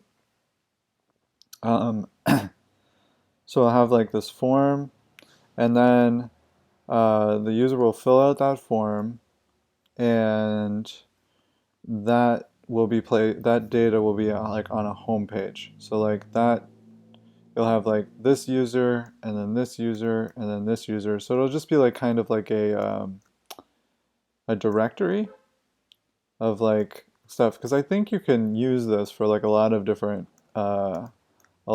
things, you know. So we'll say like user data form. Hey S1 Faka, we're just starting our React tutorial. So I'm thinking this is what we're going to do. We're going to have like a user data form. They're going to fill in a few fields. They're going to click a button.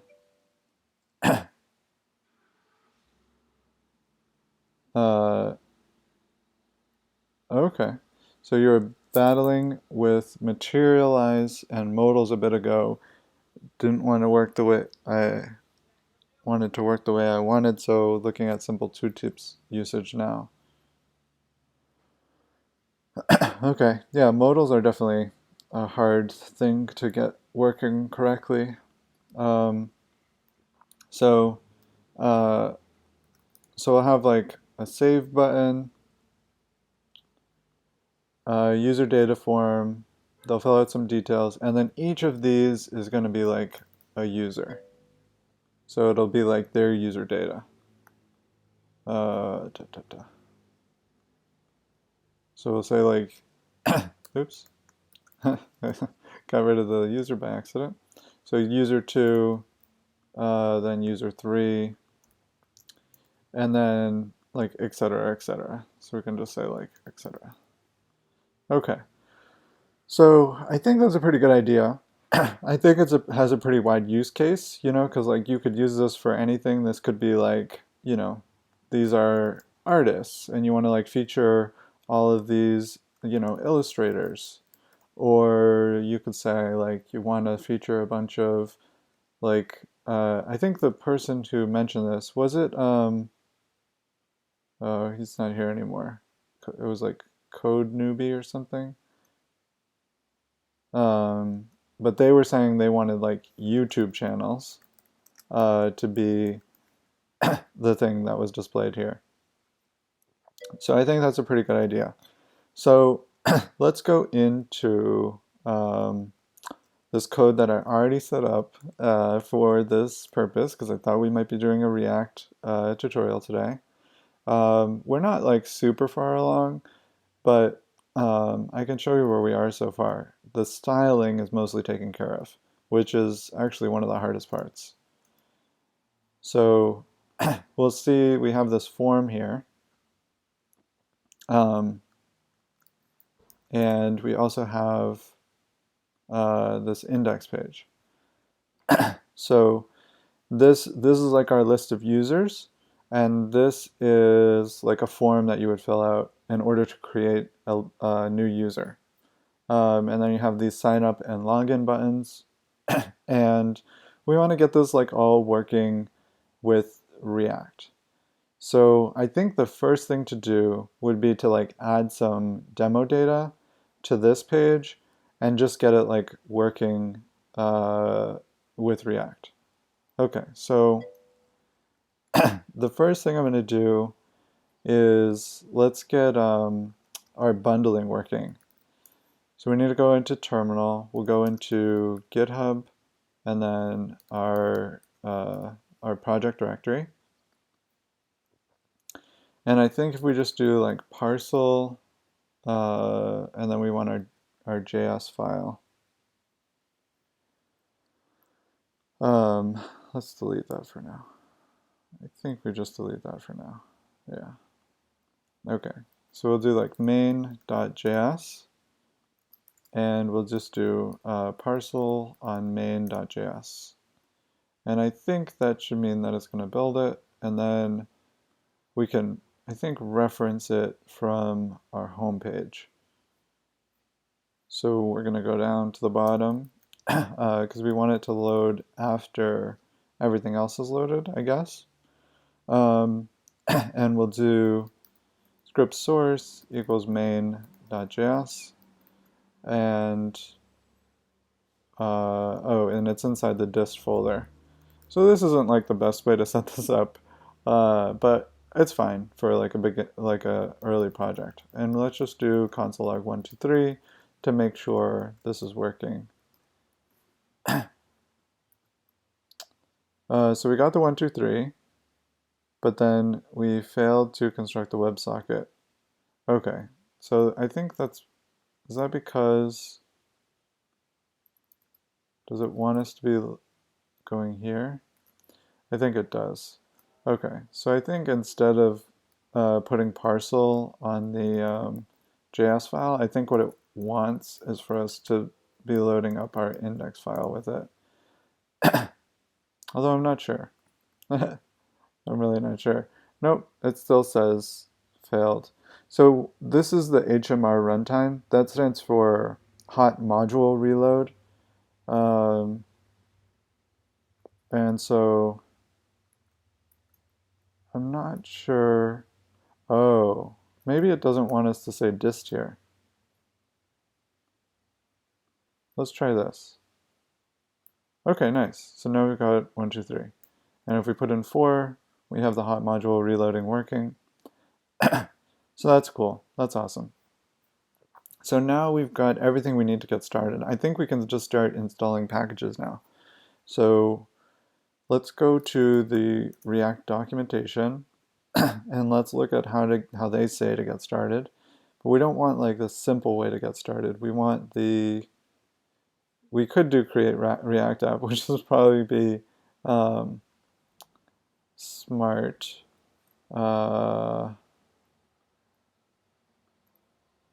but we're not going to do that. We want to install everything from scratch. So if I do npm react,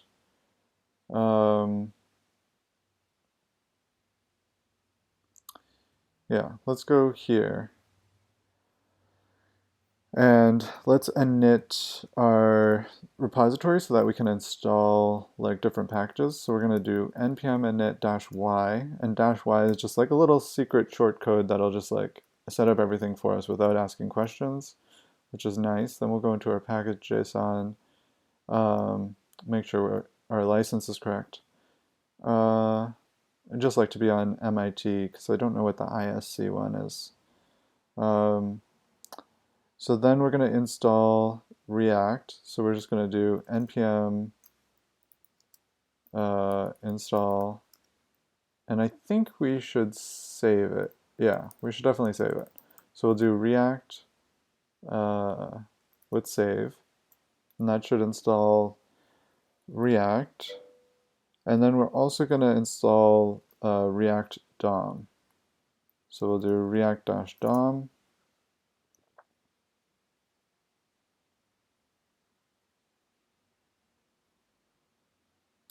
That is incredibly quick. I wonder why that's so quick. Okay, so now it's saying you need to install Babel. I'm pretty sure we don't need Babel because we're using, what do you call it? Parcel. So I think we can just start writing React right now. I'm not positive though. So let's do,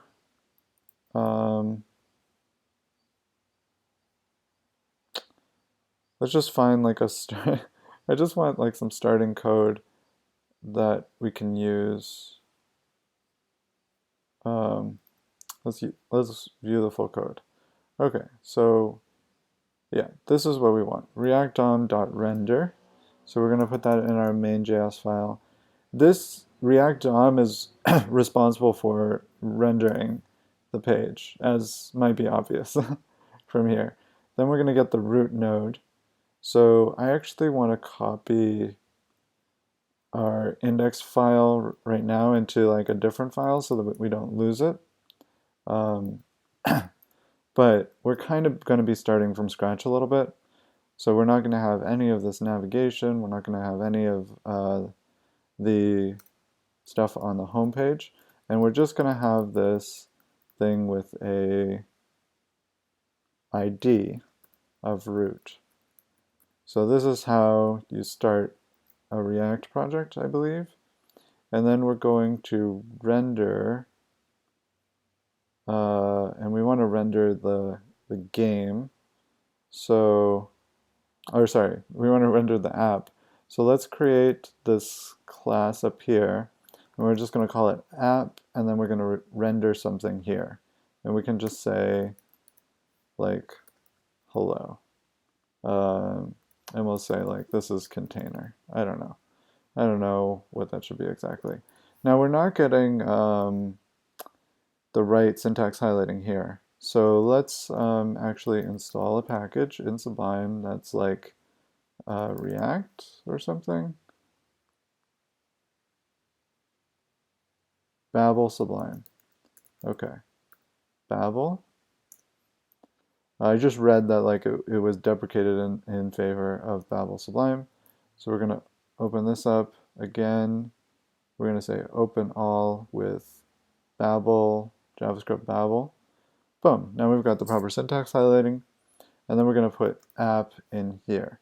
So we're defining this like element with this class. It's a little bit weird, but like React component is kind of like a DOM node kind of thing. I mean, it can be rendered obviously, so it kind of behaves like that, and we can pass this render function into the class, which is going to output all of the HTML, or, I mean, this is JSX, but it's going to be converted into HTML, and then it's going to be rendered inside of the root node, which has an ID of root. Okay, so now we need to import um, we need import React. So let's, huh. I wish they just told us how to import it. React quick start, maybe that'll help. Hello world? Come on, dude. Um,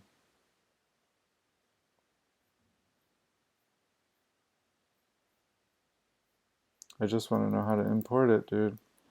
I think we're just going to import like React from, and then it's going to be like, it's going to be something like React slash something. Um, everyone uses create React app though. That's not like a bad idea, to be honest. We could actually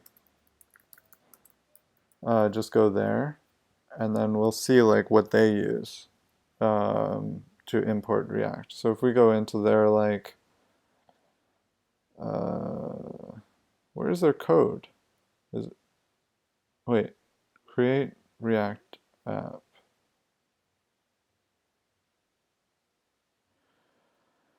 Oh, okay. So this isn't like the actual template for create React app.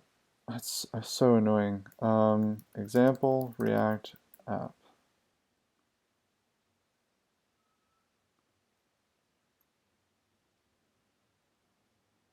So we're going to source, we're going to index.js. Okay, great. So we do that and React DOM. Okay, now we should have, I think, a working page. And I guess we'll get the React Dev Tools. Whatever. That'll be fine. So now we have the React Dev Tools somewhere, I guess. And we're rendering hello. So this is this is our React app. Guys, we got it to work. So we're importing React from React. We're importing React DOM from React DOM. We define like an initial like starting application, and we give it a render function. Oh, and we extend React component because that's going to give us like it's gonna make it understand like these special functions like render. And then we do React DOM render and app with a slash as a closing tag. I think we could also do like that. Let's see if that works too. Yeah, that works too. Um, but we're making it self-closing by doing that. And then we're getting the area that it should render into. So this is a basic React app.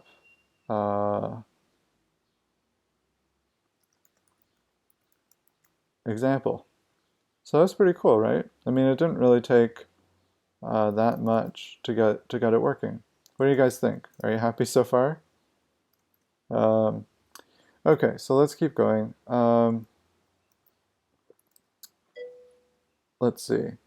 None of your business and Vinny Code. How are you guys doing? We're learning about React. We just got our first React app just started.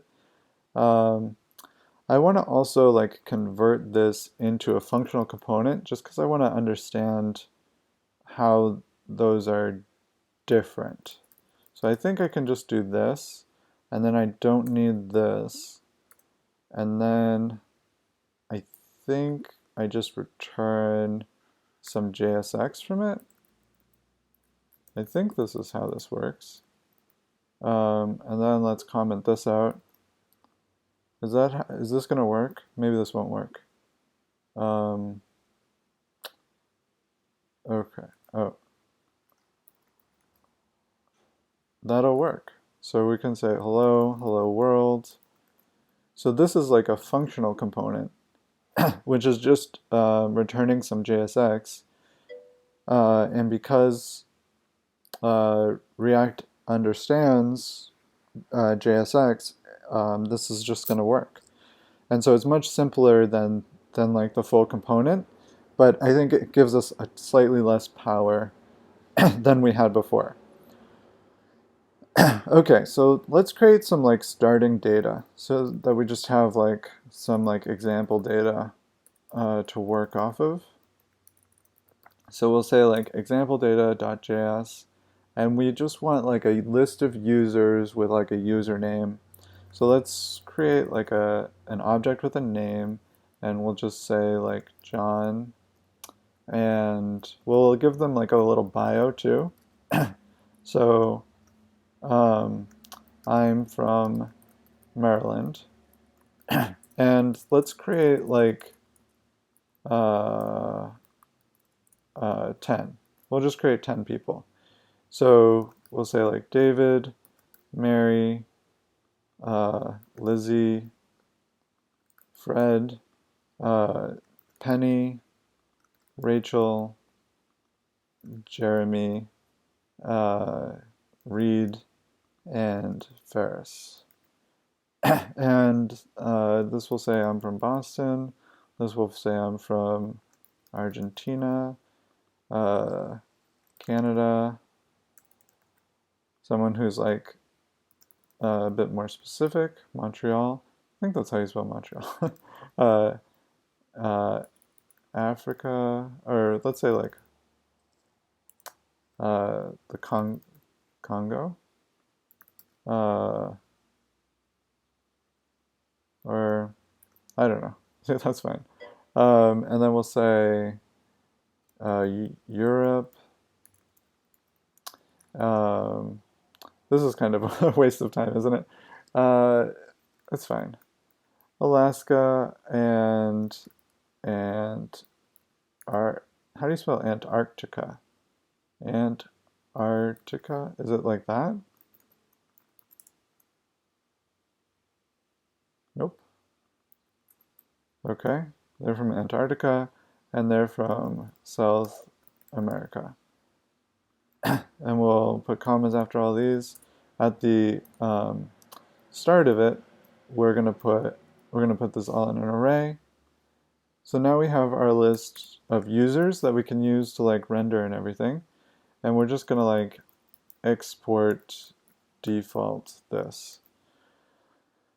So now we should be able to import this from somewhere else. So we'll be able to say like import data from, and we can say like example data just so it's clear. And we'll say import example data from, hey, Ivalager, we're playing around with React, just like very basic app, just getting started.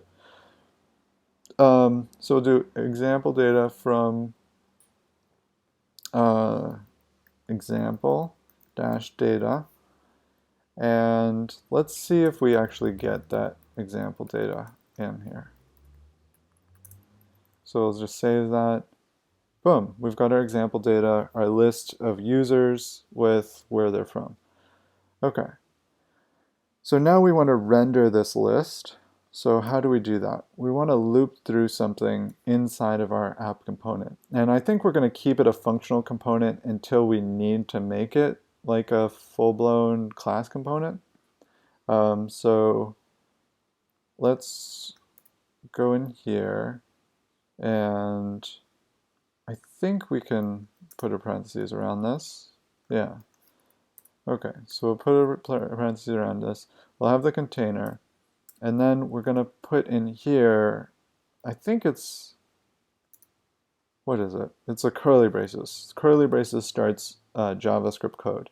So we're going to say example data dot map, and map, if you're not familiar with what map does, it's going to transform an array of data into another array of data. So we're going to try to transform our list of objects into a list of DOM nodes. Or actually, technically it's going to be JSX. So let's do map, and we're going to say user, and then we're going to output a div. And we're just going to say inside this div is going to be user.name. And if you're curious about arrow functions, when we don't put the curly braces around the like interior of the function, so like when we don't add that curly brace there and this curly brace there, it's going to automatically return the thing that the arrow is pointing to. So there's an implicit return statement there. Okay, so we're going to do user to some divs, and in the divs are going to be user.name. Okay, boom, we've got a list. Each child in a list should have a unique key prop. So let's go here, number to string, ID. So it has an ID if it's like coming from a database. We're just using example data. We could use like an index, I guess, but if we're ever moving these items around, that's going to be a problem. But we're not really moving the items around for now. So we could just use the index. Let's look up arrow functions. Well, actually, instead, let's just like see if I can do this. I was curious, can I just do this, or do I guess I probably have to have the parentheses around it in order to do that. Yeah, that makes more sense. Okay, so we'll do that. So now we've got the index, and we're going to do key equals index. And I don't think that's the best practice to just use the index of the array as the key, but it does get rid of this crappy warning, and we aren't really going to be moving things around that much. Although I guess we might be deleting things, which might cause some problems down the road. But by that time, we'll probably have IDs, I guess. The other option would just be to add like an ID to each of these, which I guess I'm okay with. We could just do that really quick to mimic like real data, because like when we have real data that's coming from a database, we are actually going to have the ID, so why not just use the best practice? And then we can get rid of that, and we can get rid of the parentheses, and then we can just pass in user.id. And then it's going to be the same thing with no error warning. Okay, and we're still console logging this example data, which we don't really need to anymore. Okay, so now we have a list of users, and we're displaying them with map. Let's get this displaying in a cleaner way. So I showed you earlier that we have this really cool layout that I built with Bulma. And Bulma, if you don't know, is a CSS framework. It's really, really nice because once you get to know it, once you get to understand it, you can build pretty advanced interfaces pretty quickly. So like this is built with Bulma, that's built with Bulma, that's built with Bulma. They're all based on this like pretty solid foundation of this CSS framework, and it just gives you a lot out of the box to work with. A lot of layout helpers, a lot of form helpers, a lot of element helpers, and a lot of components. Like a component example would be like, oh, you want a drop-down menu? Don't implement it yourself. Like, you know, use our drop-down menu. You know, and it looks really nice. It's really pretty. And then this like menu thing, they have like nested menus with like these like internested things. It actually looks really, really sweet, I think. Okay, so that's why we're using Bulma. Is it's just very, very quick to get started out with, and like create something that looks like pretty nice. It's not like the most amazing design ever, you know, like if we look at this isn't like the prettiest thing I've ever seen, but it's pretty nice. Like it's better than, I don't know, 90% of what's out there in terms of just like, you know, not the repeated John Smiths, but just like the slight drop shadow and like the nice subtle outline and the nice spacing between these items. So let's get that added into our application. So we just need one of these areas. So let's go to our home.html, scroll past our nav bar into our columns.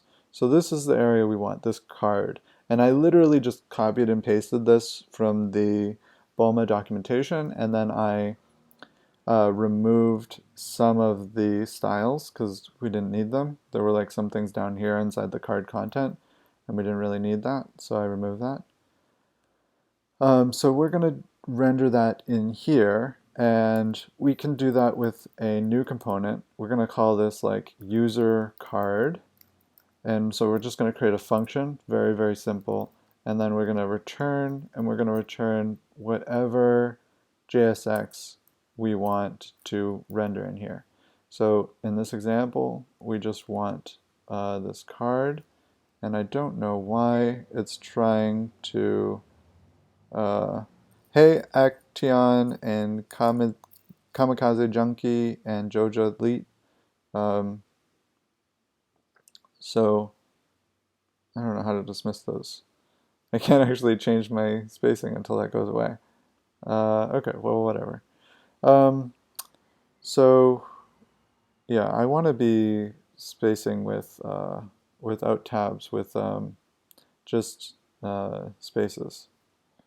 So let's select this all, convert to spaces, and indent uses spaces. Okay, cool. Okay, so we're going to return this card, and we're going to use this placeholder for now, and we're going to use John Smith for now. We'll fill in the data soon. So we're just returning some JSX from this user card component, and then we should, I think, just be able to use this user card here, but I'm not exactly sure how. Oh yeah, so I think, so since it's JSX, I think we should just be able to do something like this. And I think we also just want to pass in the key, same as we were before. So I think we still want to be passing in like user.id as the key.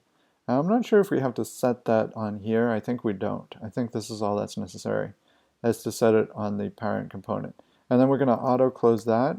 So instead of like creating like an end tag that's like user card, we can just like create a self-closing tag with just a forward slash at the end of the open element syntax thing. Okay, so I'm not really getting a lot of feedback from chat. What do you guys think so far? Are you guys like super confused about what's going on? Do you need me to slow down? Do you need me to focus on something else? Is there a different direction you want me to go in? If I save this, we should be rendering this user card 10 times. So let's look at our example. Expected corresponding JSX closing tag for image. Okay, yep, so JSX is a little bit crappy about that. Invalid DOM property class. Did you mean class name? Of course, JSX. Of course I meant class name. Why would I ever just want to use class? Okay, cool. So now we've got 10 cards displaying. Of course, they're all the same name. Really, guys, do you have any questions? Now would be the time. Okay, so let's add the user's details in here.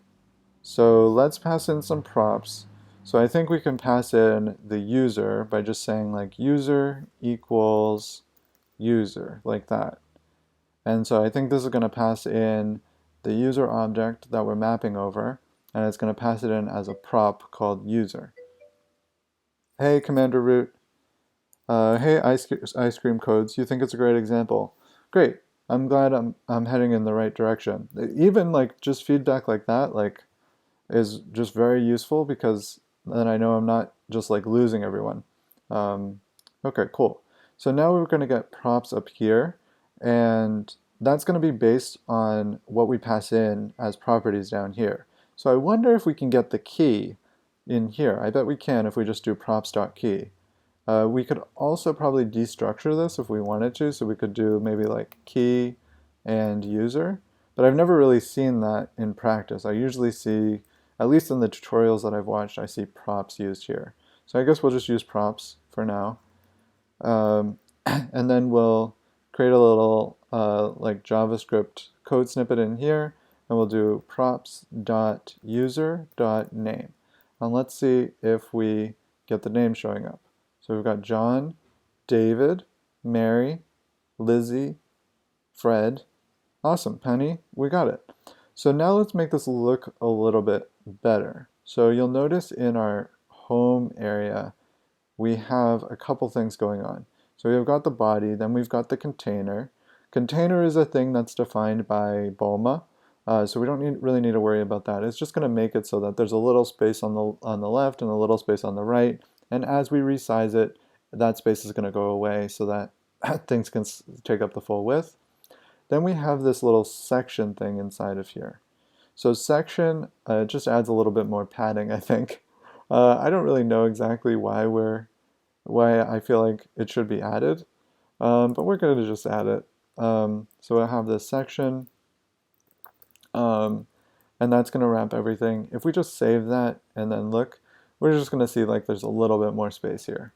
I just added it because it just seemed like the right thing to do, I guess. Now the next thing, this is something cool I found out about. So Bulma has columns. If we look at and I know you guys didn't sign up for a tutorial on Bulma, but it's just like if you're ever creating like a web app really quickly for like a client, or you just like want a weekend project or something, it's really good to know a framework that's very easy to use. And this is so much easier to use than Bootstrap, and I think it looks 1,000% better out of the box. That's just my opinion. Part of the reason is just because Bootstrap's so widely used that, you know, you've seen it a million times, it's not going to be that pretty. So columns is this thing where you can say like, you know, just with very simple language, how much a column is taking up. And the basics are just that you wrap some divs in a class of columns, and then you create a class of column for each item inside of there, and it's going to equally space these things, and it's going to create a little gap in between each one, and you can get rid of that gap if you want, or you can just leave it. You can see the gap here. There's a little tab that'll say, hey, there's a default gap. If you want to get rid of it, just put is gapless on the columns container.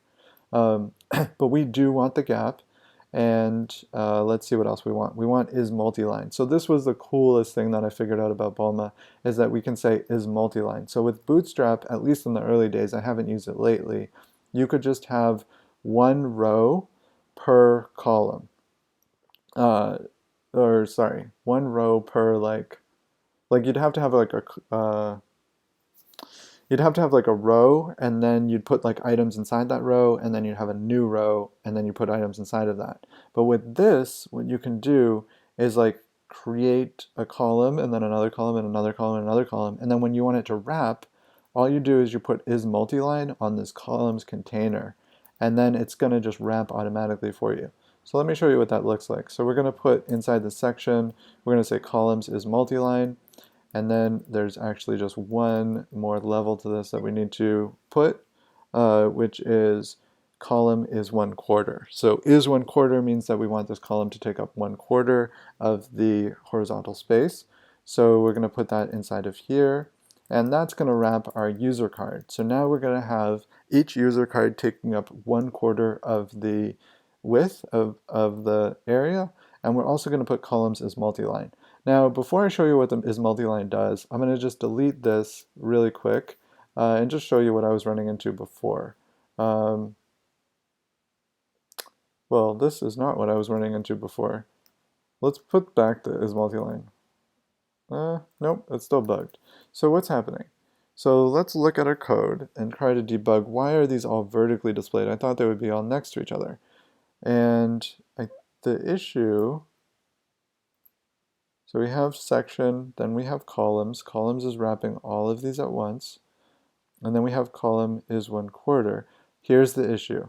So the issue is that we put the column over, so the column is supposed to be wrapping each user card, but right now it's wrapping all of them. So we're just creating one column and we're wrapping all of the user cards. That's not good. We need to put this column inside of our user card component. So let's delete that, and let's delete that too, and let's de-indent that. And now let's just wrap our card with this column. And so now it's going to be repeated with every column. Okay, so let's save that. Let's go back. Okay, great. Now we've got all of our users laid out in a horizontal list. Now, this is what I was running into before, where I was like, oh man, it'd be so cool if this could just wrap to the next line when I wanted it to.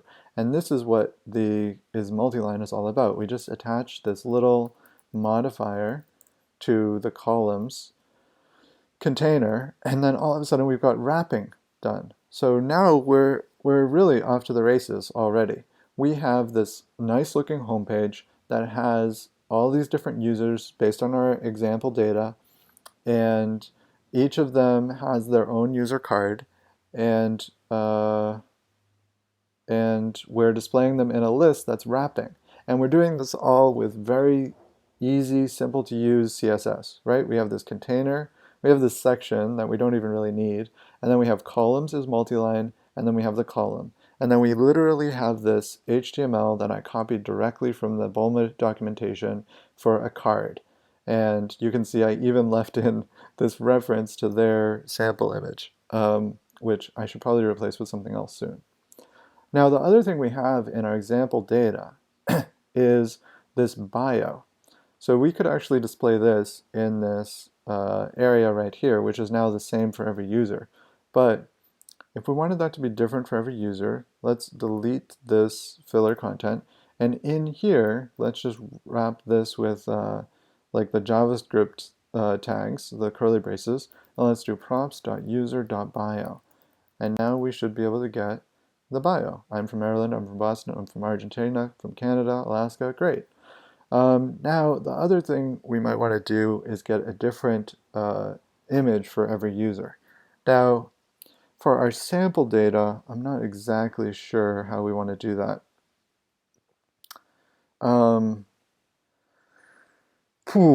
We could just use like a lorem ipsum generator. Best filler image service. Let's search that real quick, because it does really add a lot to the page, a lot to the design. And I've found that if I can make a design look nice pretty early on, it's gonna be easier to work on it because I can more easily imagine people using it. So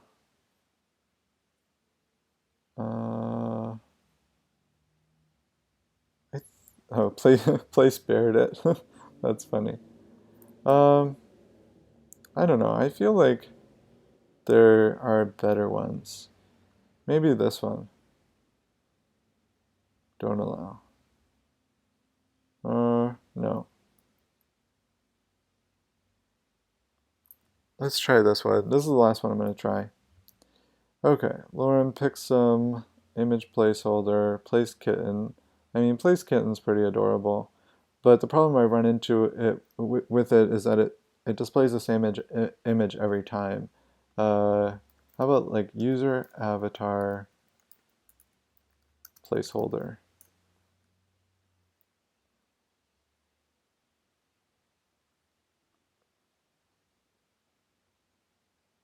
Okay, cool. So yeah, this looks good. Max size is 1000. That's unfortunate, but that's okay. So here, let's just go, we'll go to the ID here, and let's just go to the end of our object. Oh man, we're off by 1. That's annoying. Oh, it's because, okay. So we'll put a comma at the end of this so that we can just do this. Okay, so we want to add something to the end of each, and we're going to say avatar URL.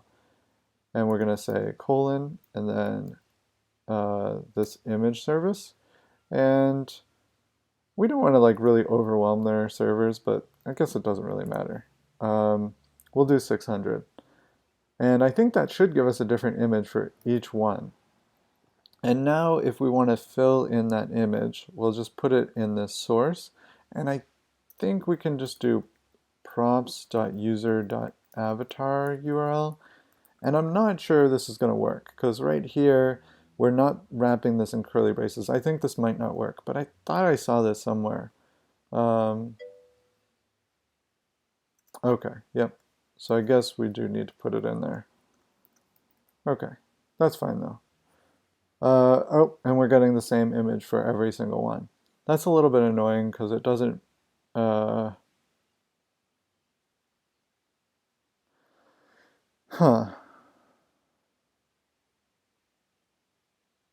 Okay.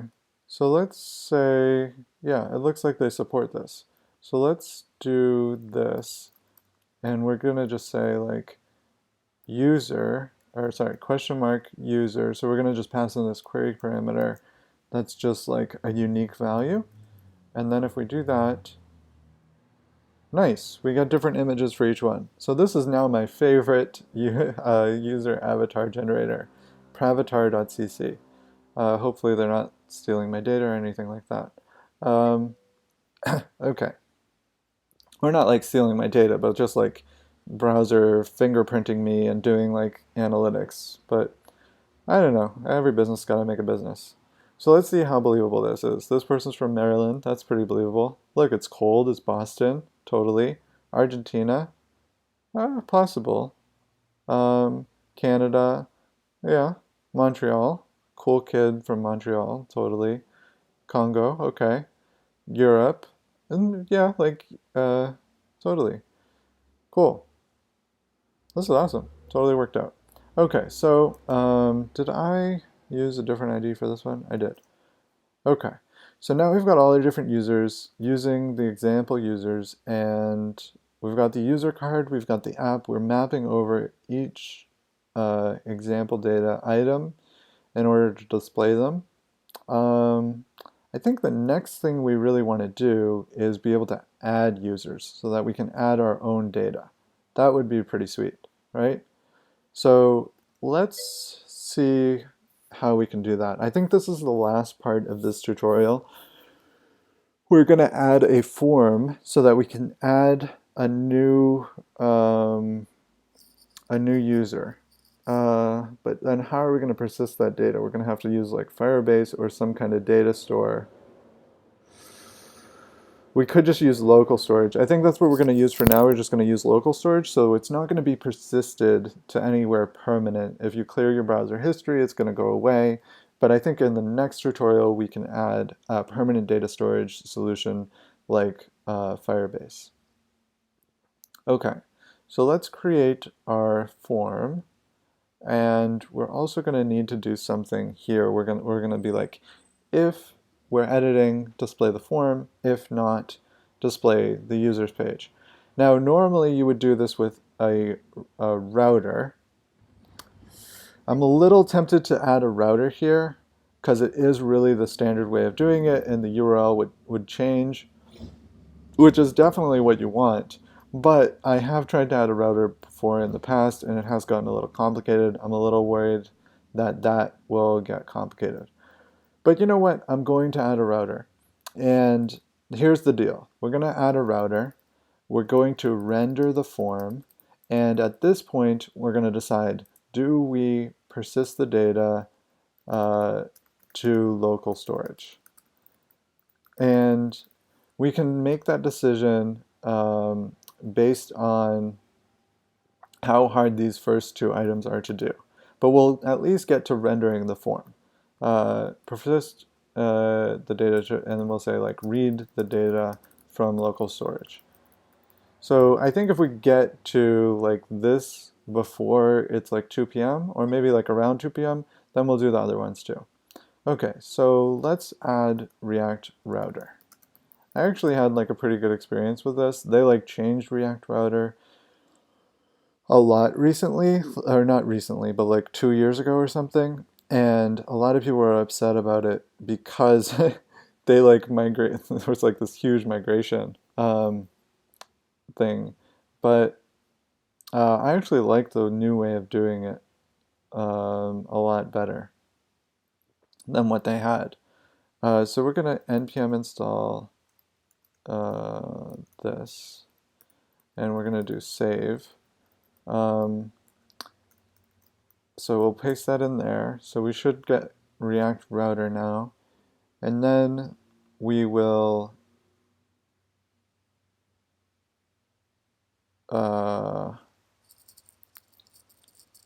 paste this into our page, into our JavaScript.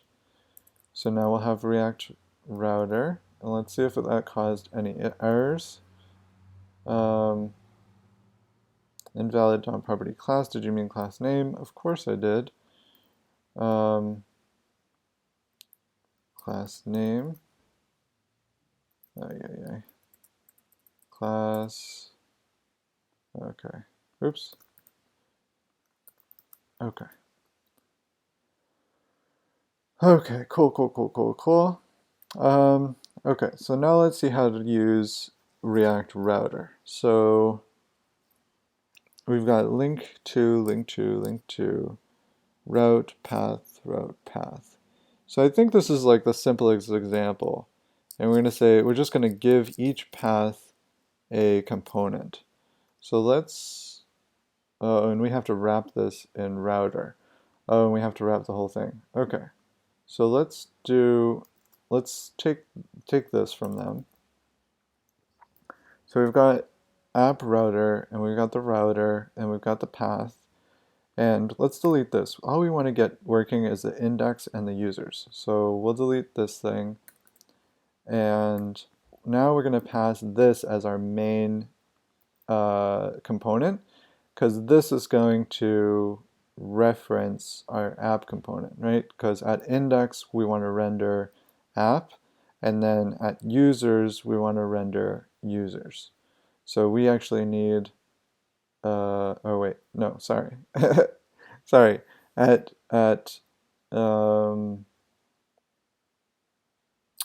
yeah, no. At the home page, we want to render this, and then our other page is going to be called like create. So we'll do create, and we'll just say create for now. It's creating a user. So we'll just say like create user. And the path's going to be create. The component's going to be called create. So we need to create that. So we'll say create, and we need to return something. So for now, we're just going to return like a div that just says create user in it. And that's all. That's all we're going to do for now. We're going to fill this out in a second. We just want to see if we can get the basic app router working. So as far as I'm concerned, this should work, right? We copied this directly from the documentation. We have a path called create. So this route is saying that whenever we hit path.create, render this component called create, and whenever you hit the /, just like the home route, then render this component called app. And then this is a link to home, and then this is a link to create, and it's inside of our nav bar at the top. And we can fix this up in a second. We can make the nav bar look a little bit nicer. But for now, and then we're putting all of this inside of this app router component, and we're rendering app router instead of our default app, because this is going to conditionally display our default app, which actually probably shouldn't be called app anymore. It should probably be called users, right? Because that's more along the line of what it is. This app router is more in line of with what an app is. So we'll say users, and then we'll render all these user cards. And then we've got this user card thing, and we've got this browser router thing. Okay, so this should be good. And let's just label this to do with like plan, just so I don't confuse it. It like was named router before. Okay, so let's save that. This will refresh, and everything will work, right? Create user home. Wow. I wasn't actually expecting that to just be that easy, but it is that easy. So now we have a route for home and a route for create user. When we click on create user, we get this text create user, because remember, that's all we have on that page right now. And then we have home there. So we actually succeeded. I mean, it's only 155. So yeah, let's get rid of this plan. We're going to go all the way. We're going to persist stuff to local storage, and then we're going to read it from local storage. Okay, so first, I think I want to get the navigation looking good. So if we go to our example homepage, we can see there's nice navigation up here. This is the same thing. I just copied and pasted this from Bulma. And we have browse, and we can just change this up. But if we go to our home, we have this nav bar, okay? So we can grab this nav bar, and I literally just copied and pasted this from the Bulma documentation. So you can do this too. It's very easy. And we're just going to paste this right in place of where this nav is here. And we want to indent it one more level than it was. And that will make a really nice looking nav. The problem with this though is that currently our links aren't going to work because this link is going to there, and I think we actually really want to use this link component for this, and I'm curious if we put a class name on these, is this going to work? So let's actually just experiment this real quick. Let's put class name, and let's just put like u, and let's have it refresh, and let's just see, did we get the class name on here? We did. Okay, perfect. So we can reuse this link up here, and we can just say home.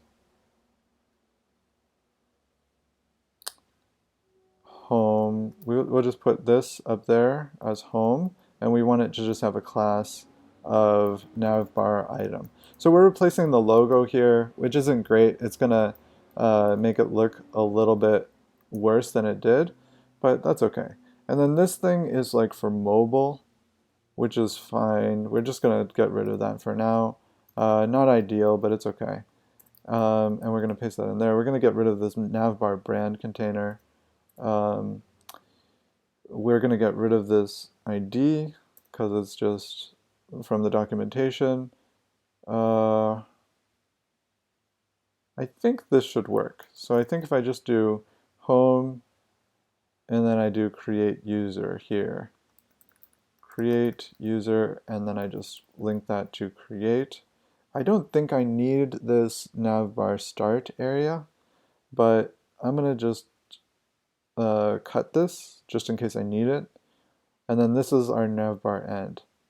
Oh, okay, I see. So navbar start probably means it's aligned to the left, and navbar end means it's aligned to the right. So yeah, actually let's move our links down into this navbar start area. And we'll delete these navbar items and replace them with our own. And so we got rid of a little of the branding, so like this meet blip thing is going to go away. But that's fine. We're just going to have browse, and then we should have create user, and then we're still going to have the login and the sign up over here, which we can implement in a later tutorial. Okay, so we messed up a little bit. I guess we put this too close to each other, and we also put class a bunch, which we need to replace with class name. So we just need it because React just likes having it be class name instead of class. So we're going to do that. And now, boom, now we have home, we have create user. We can switch between them, and we can get rid of our other ones that are not useful to us anymore. Nope, those aren't the ones. They're down here. So in this old nav that's not styled by Bulma, we can get rid of that.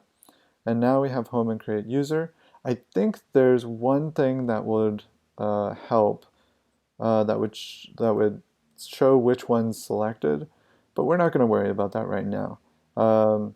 This is fine for now. Okay, so let's look at our console. We don't have any errors, so that's good. So now let's add the form for create. So again, I copied and pasted a lot of this code for the form. So if we go into the example, I'll just show you what this looks like right now. We have this form. This is pretty much copied and pasted from the Bulma page. I just like replaced some of this with like bio and Twitter URL and Facebook URL. So we're just going to grab that from this page. So we have this section. We have this section is also a columns container, and we have this is centered modifier on it. So we saw before we had this is multi-line modifier that made it so that all of our columns could overflow to the next line. Is centered just makes all of the columns inside of it centered in the middle of the page, which is exactly what we want here because we want the form to be in the middle of the page. So let's grab this entire section with the form in it, which you can also kind of put together yourself if you go to the BOMA website. I'll also post all this code uh, on GitHub or something. So we're going to put this into our create card. So first we're going to wrap it with parentheses, then we're going to paste it all in, then we're going to de-indent it one level, and then we're going to replace all of our class attributes with just class name attributes. So we'll grab all those and we'll say class name. And now we will run into an error where it says, what is it telling us? Closing tag for input. So yeah, it's a bit of a pain in the butt with JSX sometimes. They want closing tags for everything. So we just need to have these inputs self-close. So we'll do that. And now we've got a form and we've got a create page. So now we're working with React Router. We've got two different components rendering depending on the page that you're visiting. We've got the images displaying based on some demo data. We've got the names displaying, the bio displaying based on some demo data. We've got this create user form. And now, oh, and look, we've even got this like selected thing. For some reason it knows which item is selected. I don't know how that's happening, but somehow React Router is working with Bulma, I think. Or no. No, it's not. No, it's not. It's just the active state. So I guess these buttons have active states. So like if I refresh the page, it's not going to be selected. Yeah. I have to click it. Okay. I thought something weird was happening. Where like React Router was automatically giving it a class, and for some reason that overlapped with the Bulma class that was for selected, but it wasn't. Okay, so we've got this form. Hey, ice cream codes. We are getting pretty far along in this tutorial. Right now we have a home page with a bunch of users. We have a create user form. We're going to get this form submitting data. Okay, so that's the next part. Let's go into the create form. And we're going to look up like React submit form. And I think it's just going to be on submit is what we want. Controlled forms. Okay, so HTML form elements work a little bit differently than other DOM elements in React because form elements naturally keep some internal state. For example, this form is plain HTML, accepts a single name.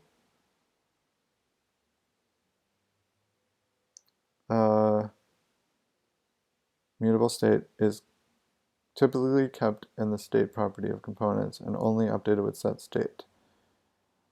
We can combine the two. Oh, okay, cool. Yeah, I don't know why. Sometimes it just tells me that people joined and I think they're already in the chat.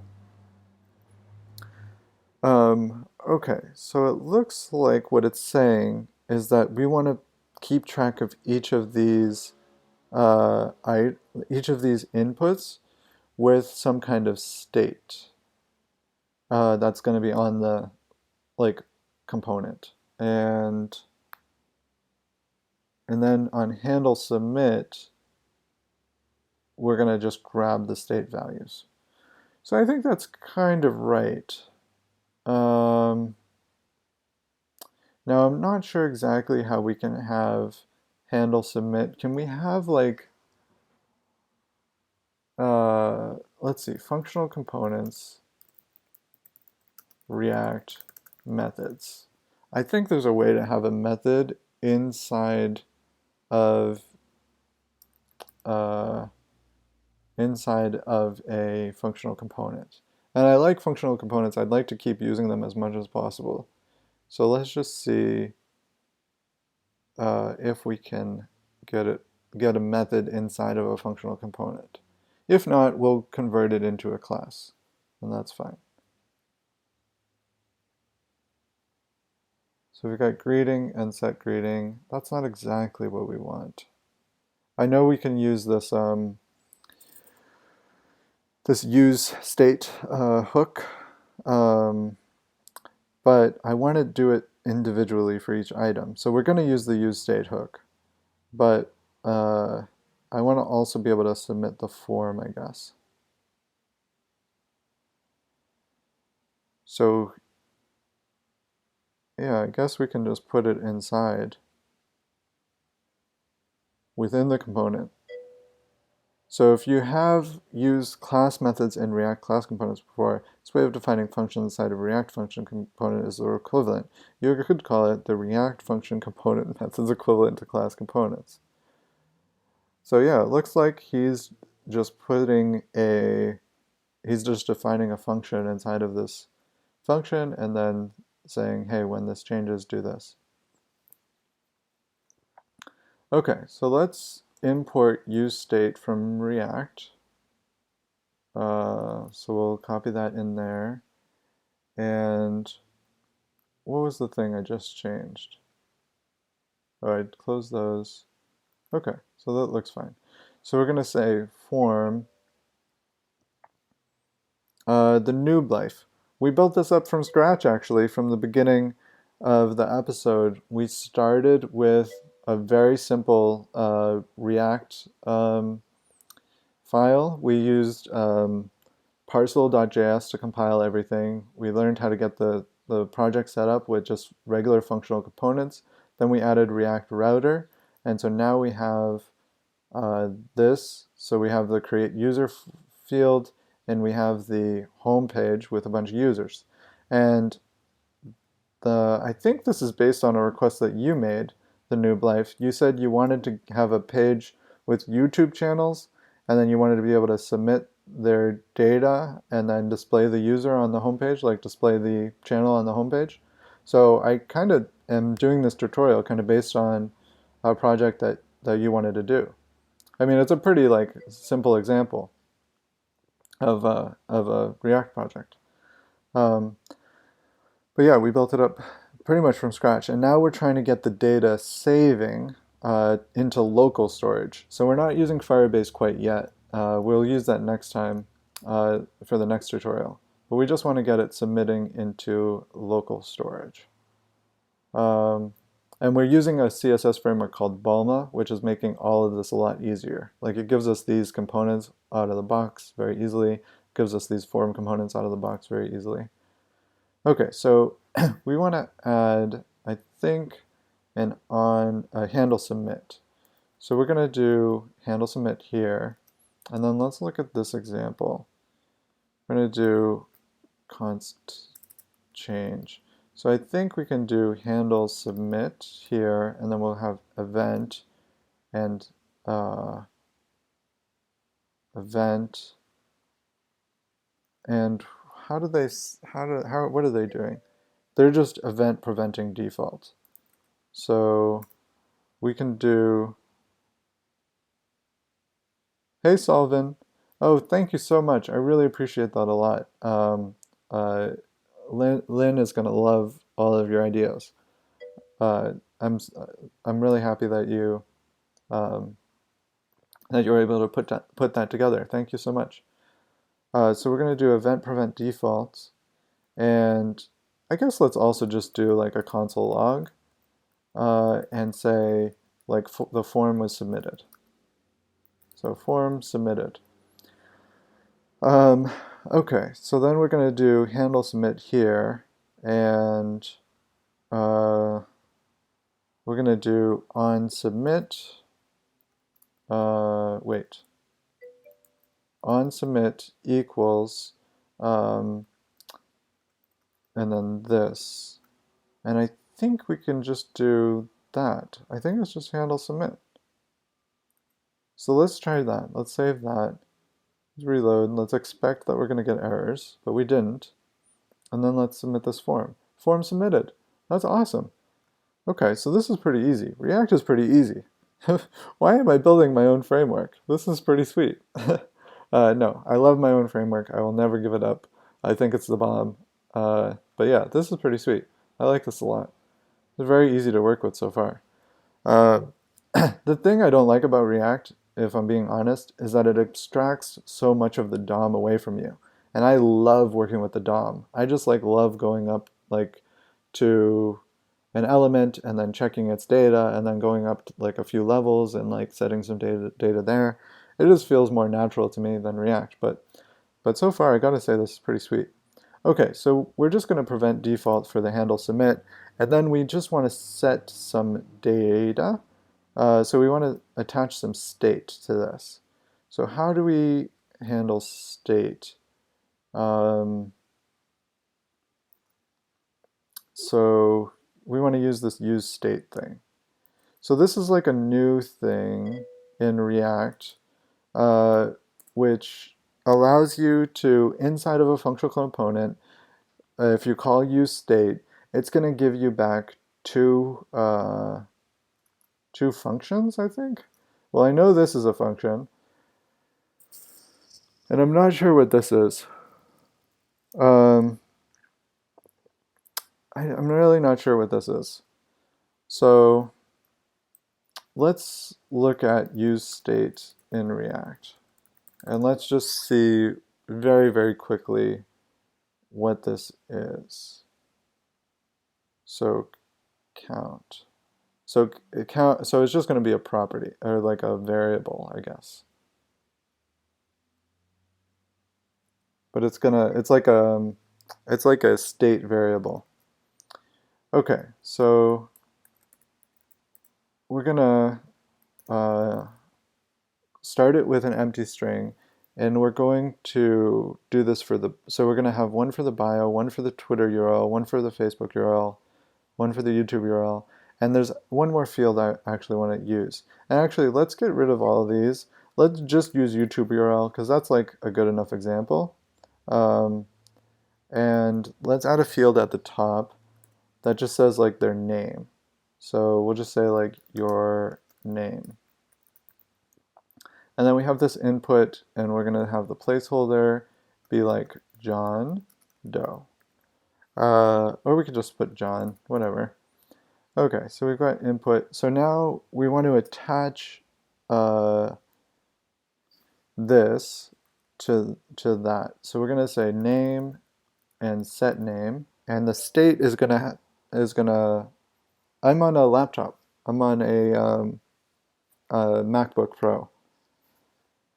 So we're gonna have name and set name, and then this says, how are we gonna attach that to the input? So we're gonna say value equals and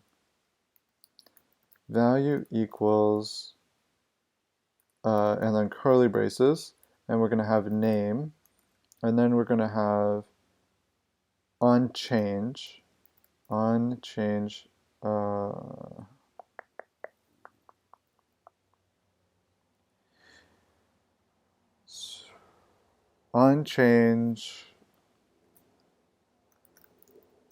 we're going to do, so let's put these on like new lines, I guess.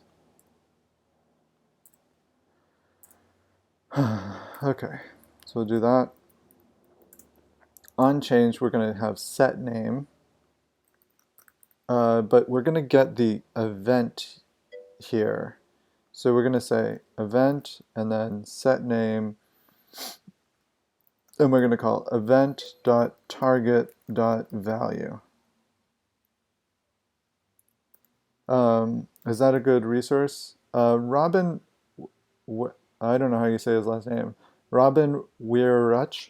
So I've heard good things about him. I've run across his blog a lot. But basically what I'm doing right now, yeah, so I think it's a really good resource. But basically what I like doing is just working off of an example, just to like, like I know all the concepts that they're working with, or I know most of the concepts that they're working with. So all I need is like the syntax examples, really. So I just like getting the syntax examples either from the official React docs or from like a good source. And yeah, I'd say this is a good source.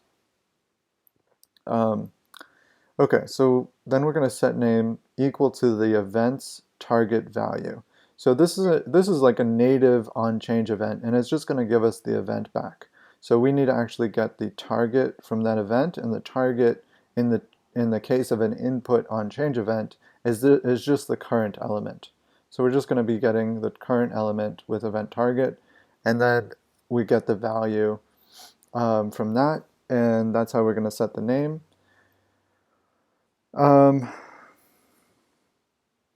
And I think for submit, we're going to say console log, and we're going to just make sure that we have the right name. So we're going to say name. And that's in the submit event is probably also where we're going to save the data. So let's type this out and then submit, and then we've got name. That's awesome. So we've got this working. This name, by the way, in this console log is referencing this up here, which is a destructured array from useState, which basically lets us have state inside of a functional component and attach state very easily to that. It's a little bit magic. I think if you want to learn more about it, you can. But I really don't know how it works. I don't know how this like function that's just called inside of this other function is able to attach state to it. But it's pretty cool in my opinion. Okay, so now we've got handle submit working. Let's get the bio working in the same way. So let's put these on new lines, and I think it's value. I think it's the same thing, value for text area, and then I think it's the same thing on change for text area. So the only thing I'm wondering is like, is value a valid property on text area? No, I don't think it is actually. I think what we want actually instead is it to be in here. I think you can get the property value off of a text area, but I think in order to set the value, we want to set it in here. Okay, so, and then on change I think is a valid, like event handler kind of thing. Okay, now we want to create a different set state for this. So this is going to be for the bio. So we're going to have bio and then set bio. And we're going to again start just with an empty string. And then down here, we're going to have bio. And then we're going to say set bio here. Okay, so now let's see if that works. It didn't work. So use the default value or value props instead of setting children on text area. Oh, okay. So it's actually telling us to just set value. So we'll just set it to bio. So, okay, oops. So we'll do that. Now if we put some stuff in here and we put like read up there and we submit this, we're gonna get name read. Oh wait, I didn't console log the bio. So we're gonna console log the bio too. And let's put ASD in there. Nice, and name is equal to nothing. But now it's equal to something. Okay, cool. So now we've got that working. Now let's do the YouTube URL. And for that, I'm going to go to, or whatever, we'll just put like example. That's fine. So we'll put example in there. And now we need to get that working. This is going to be very similar to this one, but we do need to create a new set state up here. So we'll say YouTube URL, and then we'll say set YouTube URL. And we're going to start that as an empty string again. And then down here, we're going to put all of these attributes on their own line. And then at the end, we're going to paste in this, but we have YouTube URL instead. You know what? I feel more comfortable putting YouTube all lowercase. I don't know what it is about it, but I really do. Yeah, just as one word. I think that's fine. And then we'll say set YouTube URL like that. Okay, cool. So now if we put in like A, B, C, oh wait, I didn't console log the YouTube URL yet. Ugh. Okay, so we'll just put like YouTube YT and then YouTube URL. Okay, so we'll save that, put A, B, C, submit, and now we've got name is equal to A. What are you using for the state? So the state is using this useState hook, which is like a new thing that was released by React recently, which you can import from React, and it attaches the state to your functional component. So we're using like a very simple functional component.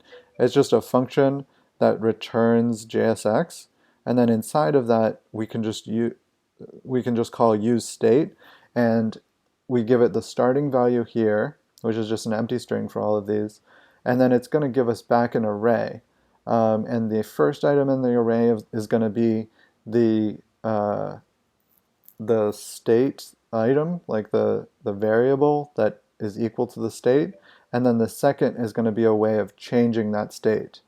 Yeah, it's super easy. It's so cool. It is a little bit magic, which is, I have a big problem with magic because the like gigantic elephant in the room problem with magic is that if you're ever trying to do something special, like a little bit different, if you're trying to do something a little bit different, you're not gonna know how to do it because you don't understand the magic. So like let's think of like a car, for example. If you wanted to fix a car like 100 or 80 years ago or 50 years ago when they first came out, you could probably just tinker around and fix it because it was simple enough, right? I mean, the most complicated thing in there was probably the internal combustion engine, which is, to be honest, pretty complicated. But back then, you could still kind of, tinker, right? And now look today, even our phones are too complicated for us to like dig in and like figure around and tinker with them. Like I wouldn't know how to fix my phone if it like broke in any kind of major way. Um, so it's the same thing with like magic, with like technology that you use, like this use state thing. If you really don't dig in and understand what it's doing under the hood, if you want to do something a little extra special, it's going to be actually pretty hard to figure out how to do that if you don't understand the underlying mechanics. Um, I don't know if that makes sense. But I mean, on a basic level, if you just kind of understand it and what it does and how to use it, you can end up creating some pretty amazing things very quickly. And I think that's what's cool about magic usually is that it can allow you to like kind of take a shortcut. Um, I mean, if you think about it, pretty much everything of what we're doing these days on computers is, quote unquote magic.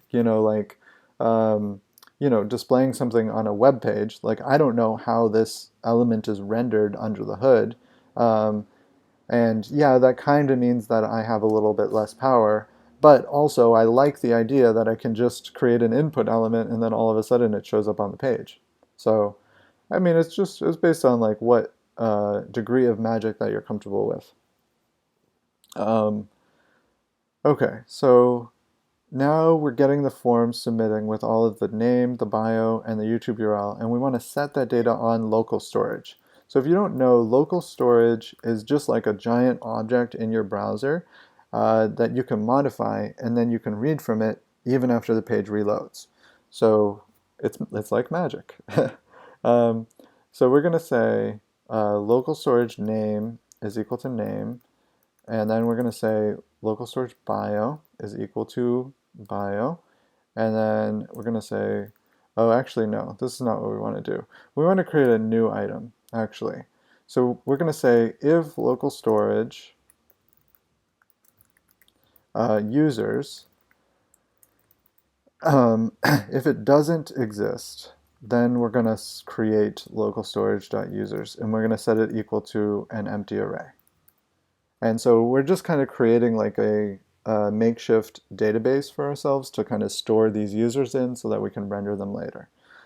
So we'll say that, and then down here, we know that local storage users exists at this point because we just like tested if it existed, and if it doesn't, we're creating it.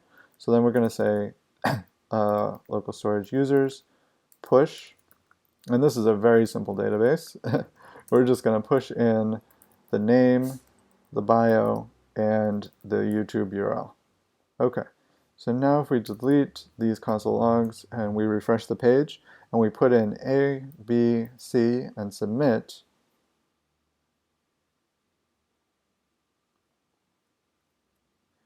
we got users.push is not a function. So let's look at local storage. What do we have here? We have users equal to an empty string. Huh. That's weird. I just set it equal to an array.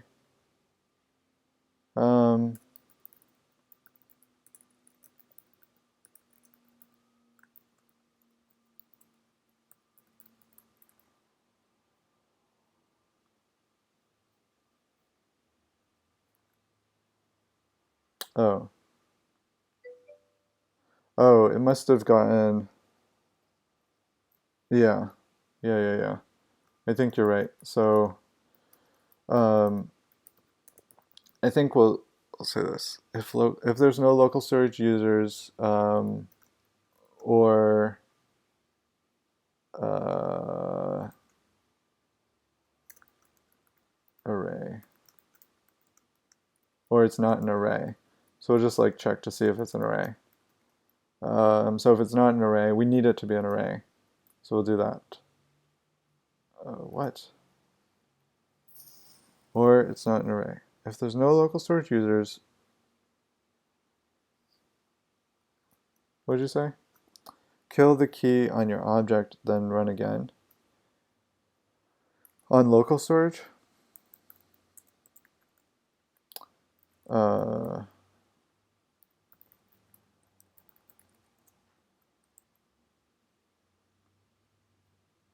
yeah. So it's possible that maybe another something else in like a browser extension or something is using local storage.users. Um, let's see. Let's delete that, and then we'll do that. Refresh.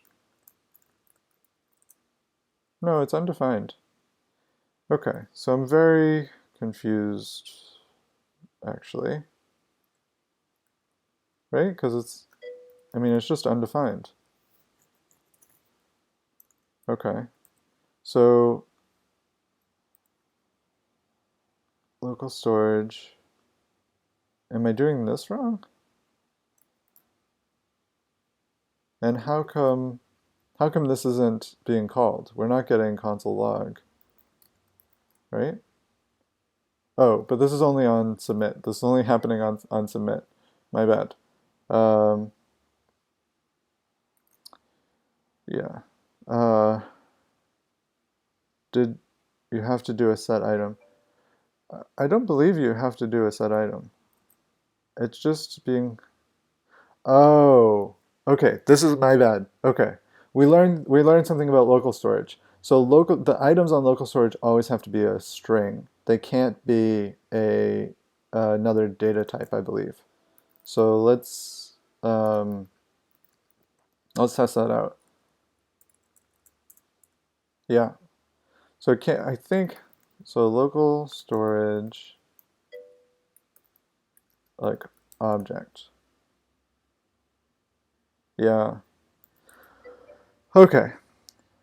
Yeah, so you have to stringify and parse. Yeah, exactly. Okay, uh, so this makes it a little bit more complicated. Um, uh, that's annoying. Um, it's not that annoying though. I mean, it's not as annoying as like like installing Firebase and making that work. So let's like quickly create like a database. So we'll just say like db um, equals this object, and then we're going to say like get is going to be equal to a function, and we're going to give it a key name, and then we're also going to have set. So we're going to have set function, and we're going to have key name and value. And so for set, we're going to say local storage key name is equal to JSON stringify value, and we'll just change this to object just so we remember to always pass in an object. And then for this one, we're going to say return JSON parse local storage key name. Okay. And then I think that should work. So we'll put this little like DB thing at the top so we have access to this stuff. And then we'll we'll create our users array. So we'll say users equal an array, and then we'll say users. Oh wait, no. We need to get the users from the. So we're going to say it's either db.get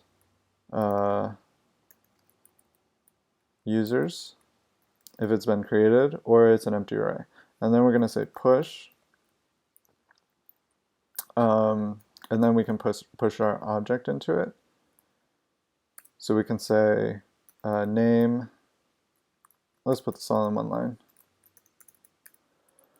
So we'll say name, bio, YouTube URL, and then we'll do db set users and set it equal to users.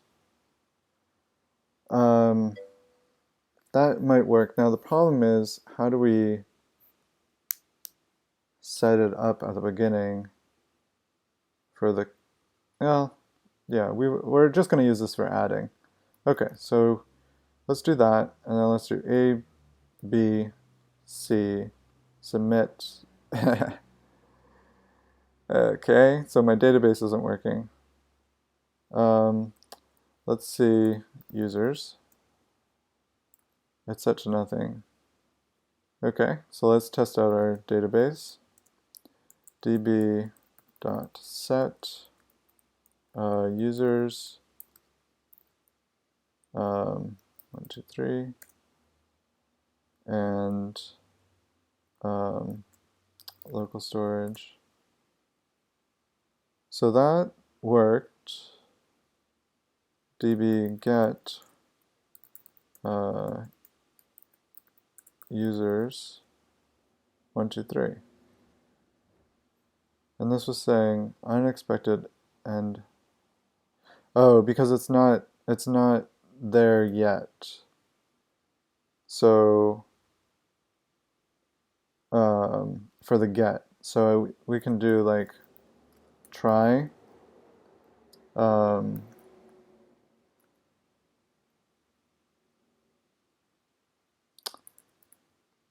I think this works. Can we have a return inside of this? So let's try that. Maybe that'll work. Oh, okay.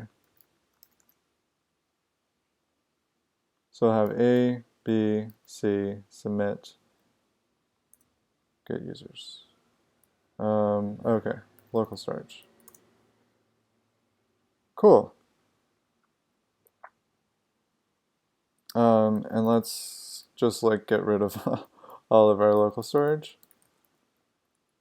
And then we'll refresh, and now we've got A, B, C, submit, and if we check our local storage users, we have a user. And if we submit again, so we do like 1, 2, 3, submit, we've got another one. Cool, so now we've got a little database. Okay, cool. So we've got our little mini database, and we're pushing users into it, and now we want to display the users on the home page. But I'm kind of attached to our example users, so we're just going to extend our example users, I think, with our users from our database. So we've got users here. We're mapping over all the users.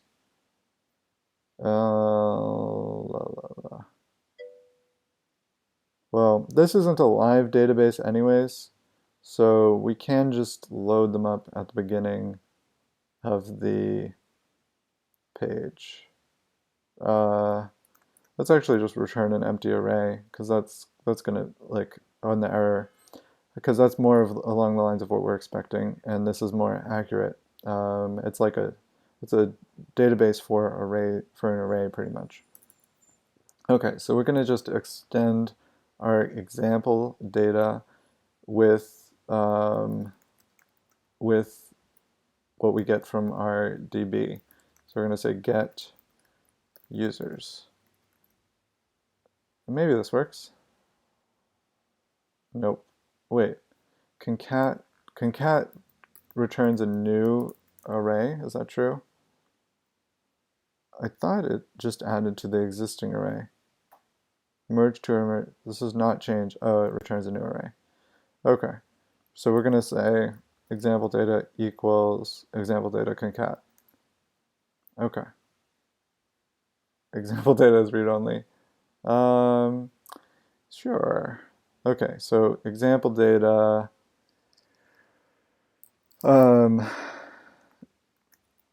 amended. I don't know what to say. Example data real. We'll just say example data real, because whatever. Or wait, is it? No, okay. Okay, so we'll say example data real, and then we'll find this, and we'll say example data real.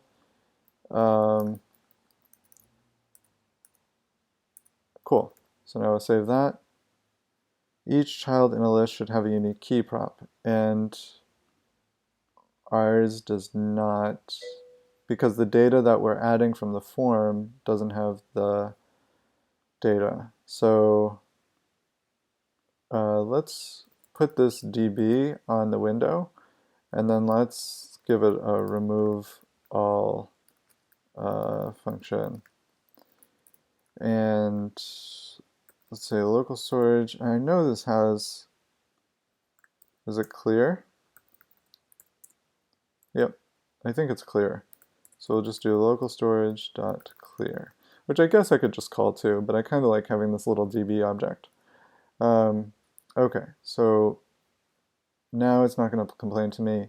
So we just need to add a unique ID, and I think there's a really cool way of generating a unique ID based on I think random. It's like math.random.toString, and then you pass in like 36 or something.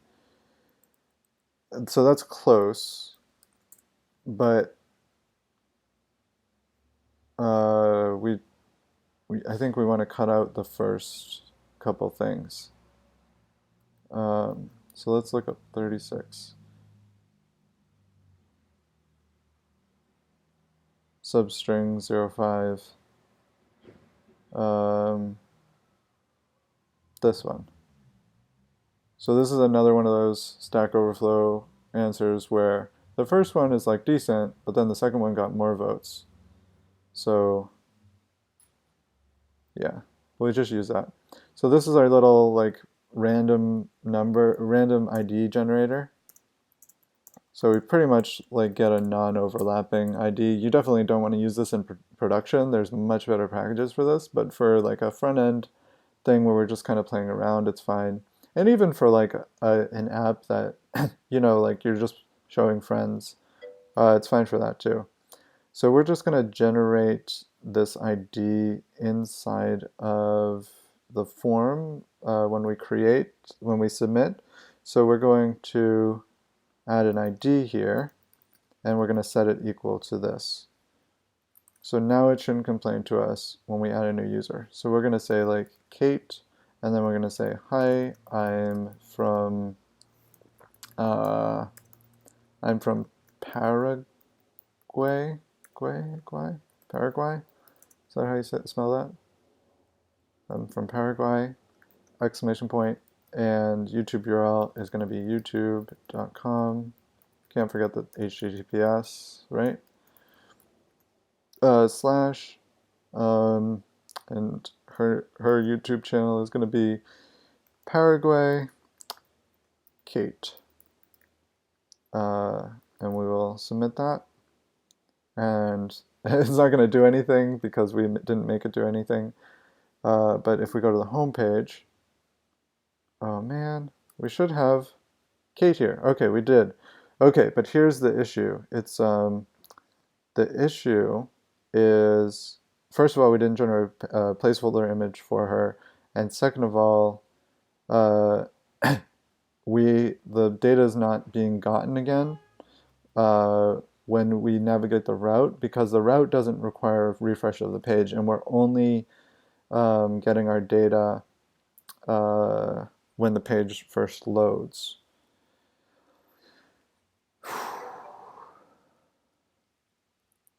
Thank you, the Noob Life. I really appreciate that. I think. So let's generate a random placeholder image first. So um, just keep learning, keep trying, and I think play. Play is the most important thing. If you just like play around with things, eventually uh, it's just the best way to learn, honestly. Um, but I really appreciate the vote of confidence. It really means a lot to me. That's really nice of you. So we're gonna say uh, avatar URL, and then we're going to pass in this, and then for the user string, we're going to use the ID string. So let's set the ID up here so that we can reuse it. Yeah, just play. And then we're going to just set that here, and then the user ID that we're going to pass into our random image generator is just going to be equal to the ID. So we're using the template tag here. And the reason we're doing this is because this image generation service, it accepts like this query parameter, and if we pass it a unique string, then it's going to give us a unique image. And we just figured that out by playing around with it. So let's clear our data on our database. So we'll do remove all, and then let's go back to our form, and let's fill this in with just something random. I just want to see if our image generator is working. Then we got to go to our home page. It's not going to be there yet because it's still loading the old data. So we're going to have to reload. And now we've got the new user and we've got their new image. So now let's try. I'm going to finish up this codecast really soon. But I do want to get one last thing working, which is we want our data to be live. We don't want to have to reload in order to get our new data. So I ran across a database the other day that is meant to be used with like React and Angular and stuff. Um, uh, so Ice Cream Code says they're playing around with Amazon Alexa development, and it's pretty fun. That does sound like a lot of fun, like voice commands. You know what I've wanted to build with that is like you know those like stories where they're all like text-based, and they like you like read the story and then it's like, what do you want to do? Do you want to go down the hallway or do you want to pick up the battle axe? I think it would be a really cool use case for Alexa to build a story engine like that for that. But I actually haven't played around with like really any voice command stuff. Okay, so one idea we could do is just like reload the data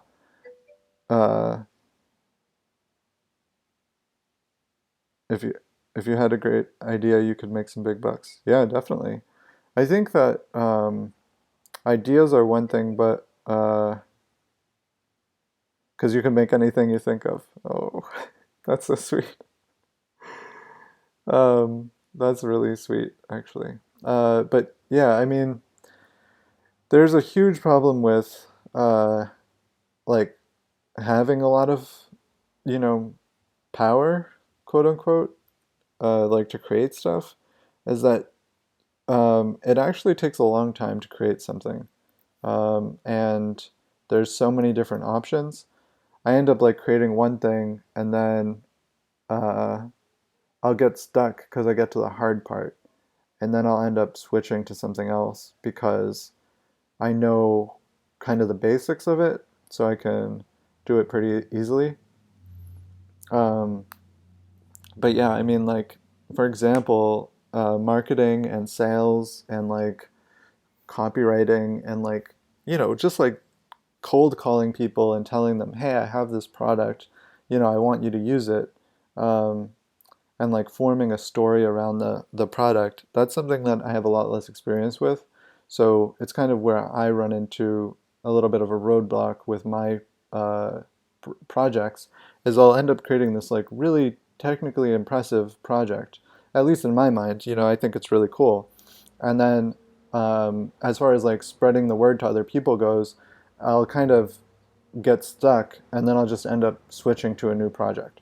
So that's actually part of what I'm doing right now with this like live coding, is I'm trying to get more comfortable talking with people, interacting with people, spreading the word, um, and then like telling more people about what I'm working on as I'm working on it. But yeah, the Noob Life suggests hiring a friend who's good with that stuff and with networking. And I agree with that. I'm actually working with a copywriter in early July, and we're going to be working on a website that I'm trying to put together, and doing some copywriting and marketing around that. So I'm hopeful. I also have like I've written a whole book on freelancing, and I finished it, or I finished most of it. Um, it's a short book, but I finished most of it like 6 months ago, and I still haven't released it because I just have that like last 20% to do, and it's really hard. So I'm also hoping that my friend can help me with that, but we'll see. Okay, so how to get data to be reactive. Maybe there's like a reactive data store we can find really quick in GitHub. I did run across one recently. Maybe we could use that. So we go to stars. Yeah, with panels and stuff. Um, so what's the website about? So I have this product called requestcreative.com. If you go there, it's pretty cool. Um, it's like a way to set up a kind of a store for your freelance services. So you can like put in like, you have like writing services here, and then like put in your name, upload your profile image, and then like claim the site. And there's even like a pretty cool tutorial here. I actually made this tutorial that will like guide you through the live site and like underline things and speak to you as it goes through it. So I'm pretty proud of that. And all of this I built with Remake.js, and you can actually go there and use it right now. But I think people aren't super comfortable with the way it's laid out right now, where the landing page is kind of this top area, and then you scroll immediately into the actual app. um, and so I want to set up like it have its own landing page. So I'm actually working with this company called Landon, and I can show you what the website looks like so far. It doesn't actually look that great so far because I haven't added a lot of the illustrations in the copy. Um, but I'll show you. So if we go here, so this logo is for Request Creative, but I'm actually going to change the brand name to Artistify because that's what I want to group everything under.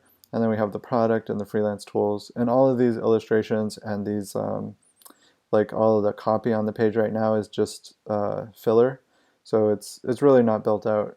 Um, but yeah, are any of you guys freelancers? Because I actually have something I could show you that's totally free, that you'd probably like if any of you are freelancers. Okay, so it looks like this is a real-time database for JavaScript applications. Uh,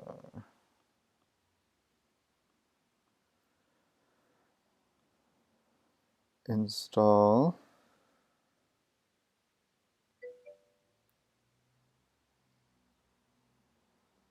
Okay, cool. You do some freelance stuff. Um, so on my Twitter, I posted this thing. So I hired a freelancer to make a calculator, for freelancers to like calculate all of their living expenses. And he did such a good job. Like I had no idea you could do this with Google Sheets. Um, but people are like still using it and still retweeting it. It's by far the most popular tweet I've ever done. And you can just kind of like fill in all of your expenses up here, like whether they're daily or monthly or yearly, and then it'll calculate like how much annual expenses you have to cover every year, and then like uh, how you need to break even, and then you have like sales fees and taxes.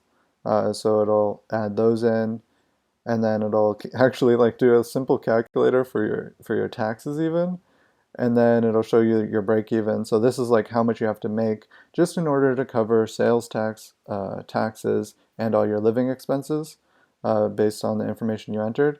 And then it says like calculate your rate, and then it says like you can put in like vacation days, holiday days, sick days, the days that you're actually, and then it calculates the days you'll actually be available, and your working days per week, you can enter that in, and your working hours per day, and then it puts in like your minimum hourly rate so that you can have like a base starting rate or weekly rate or day rate for your freelancing job, so that you know like, okay, if I'm working 4 hours a day 5 days a week, I have to at least charge $77 an hour and work that much every week in order to just make my like base amount of money.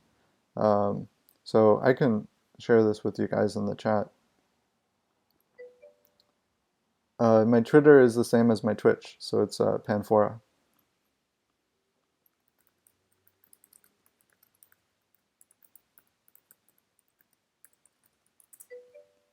Um, but yeah, it's pretty cool. And Zach, the same guy that's working on the website with me, is actually the guy that made this. He's very talented. Um, so yeah, I think that's it. Okay, so let's see if we can get this database thing working.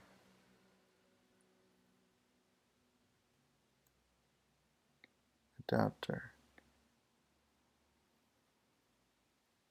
Huh. List of adapters. Memory, memdown, WebSQL, IndexedDB. So it doesn't use local storage. I think there's a problem with IndexedDB. Um, I think it doesn't have super good support or something. It may be too complicated. Local forage, Dexy, Zango. Huh. Um, I don't know. I don't know if it's well supported, but I guess we could use it.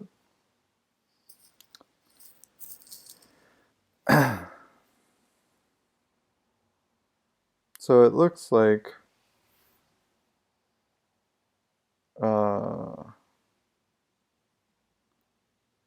like this might be easy to set up, but it might be hard. Let's see.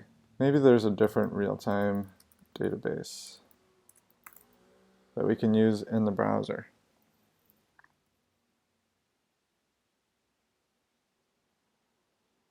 Hmm.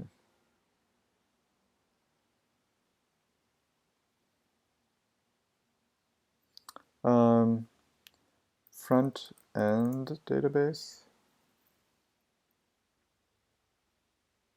Hmm.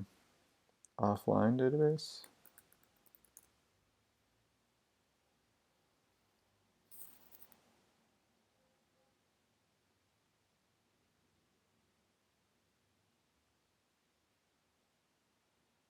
This looks good. I just want something simple, you know? Like when I see that they're like, with this RxDB, they're like, you need an adapter. It's like, okay, too complicated. I mean, this is not something I'm going to be using permanently. Uh, this is just in place of Firebase for right now. Ooh, do do do do.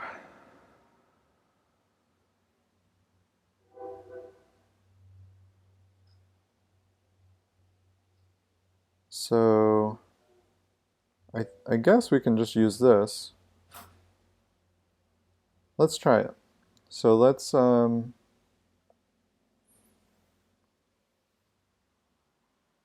need to wait. Okay. So I think we can just install gun. So we'll just do npm install gun save.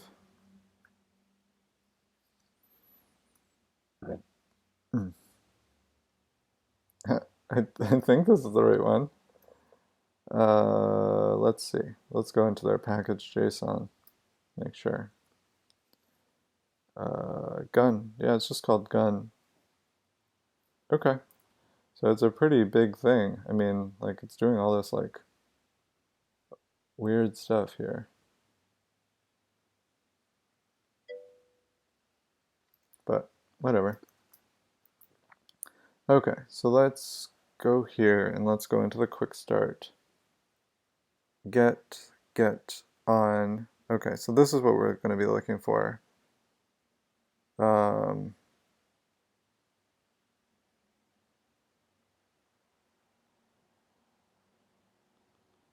Wait, what? Require gun/gun in React? Okay, this is weird.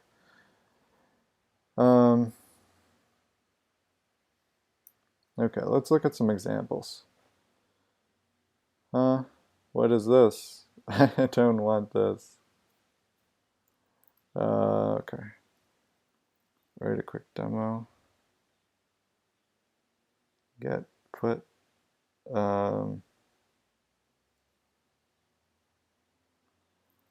Hmm. Yeah, isn't it so good? I was like super impressed with him, with that he was able to do that. And you guys can just like copy it and reuse it and reshare it if you want. It's totally free.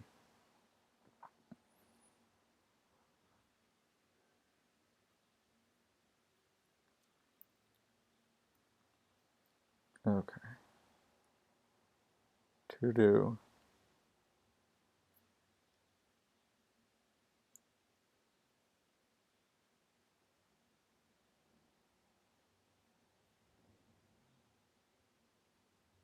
Hmm.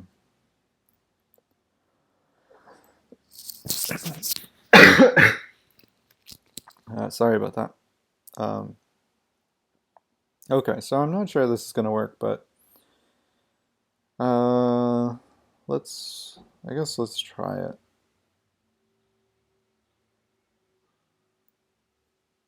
So we installed it, and now we can include it up here. So for some reason it says to require gun/gun in React, which makes no sense to me. Why would it be different for React?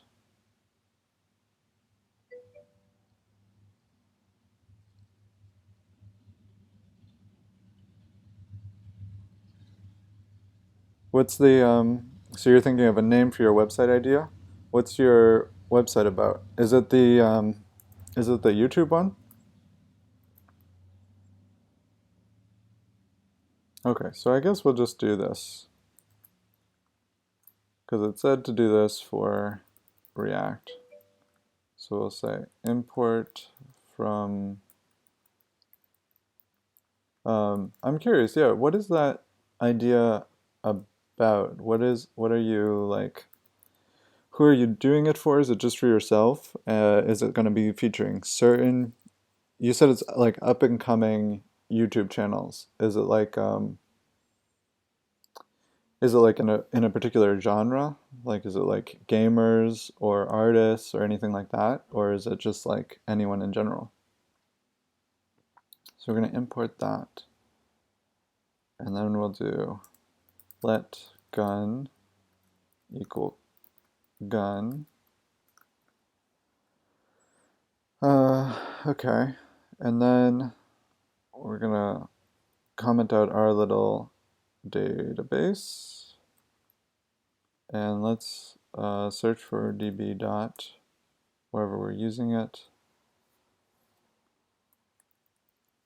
and we'll get that out of there. Okay, cool. So now we're gonna use gun site with a service that promotes smaller YouTubers because the YouTube platform is overpopulated and it's for everyone. I'll have different categories and stuff. So, how are you gonna prevent like how are you gonna prevent like spammers from just like being like come to my random YouTube channel and it's just gonna like promote some like random I don't know random companies products or whatever. I guess you don't really actually have to think about that right now, because it's just starting out. You just want to get like some people excited about it. So yeah, you probably don't even have to think about that just yet. Um,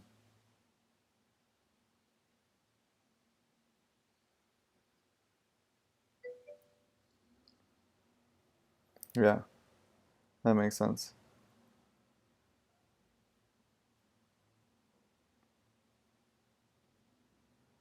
Huh. So this is a this is a confusing database to me. I don't know what the heck's going on. So what happens? Let's just do like window.gun equals gun. Um, okay, example. Example data. We've got to put our example data back because it's yelling at us. Okay, thank you for using gun. Okay, so we're going to do gun get, and then we're just going to say list. And what did it give us? I don't know.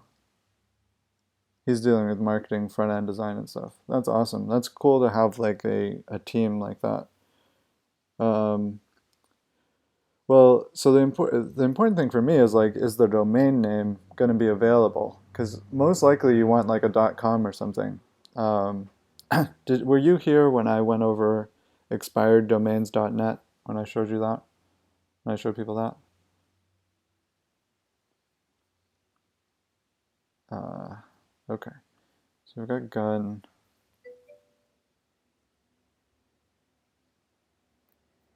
Okay, so expireddomains.net. I think I'm going to do the database stuff tomorrow, guys, to be honest. I think this is the last thing I'm going to do right now. So this site is amazing. This is where I go to find like all of my domains. If you go to deleted.coms, you'll see like these are all like domains that have been recently released. So you can register any of them. You can see they're all available.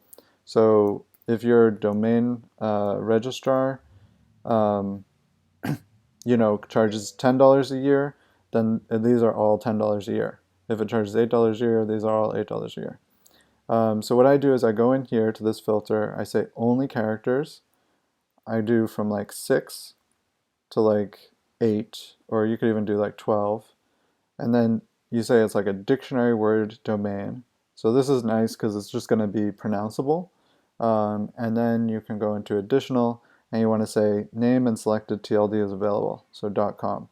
And then you click apply, and you get like a lot of really good domains like right off the bat. Um, so, I mean, they're not like amazing, and obviously some of them are kind of a little bit X-rated, but you'll get some like really good ones. You just have to keep looking, and eventually you'll find some good ones. The thing is, you have to keep in mind that like a lot of people are looking for good domains, so it can take a long time to just get like one that's good. So you kind of have to look at it like a job. Like if you were gonna buy a domain name that it was like, like what would be like a YouTube one for yours? Maybe like like indie, what do you call it? Like vidcaster or like indie casters. Like if you were gonna buy like indiecasters.com, something like that, you could imagine. So this is another really good website, instantdomainsearch.com. So if you were to buy uh, indiecasters.com, you could imagine like maybe that would go for like $2,000, right? Indiecaster.com is available right now for $2,000. So you have to imagine that, like, how much time are you willing to put in order to earn $2,000? And so if you go to this expired domain site and you look through it, think about in the back of your mind, you're putting in the time to make $2,000 because you're going to find a domain eventually. If you look hard enough, if you look long enough, you're going to find a domain that's worth $2,000. It's just going to take probably, you know, I don't know, a couple days or even a week, right?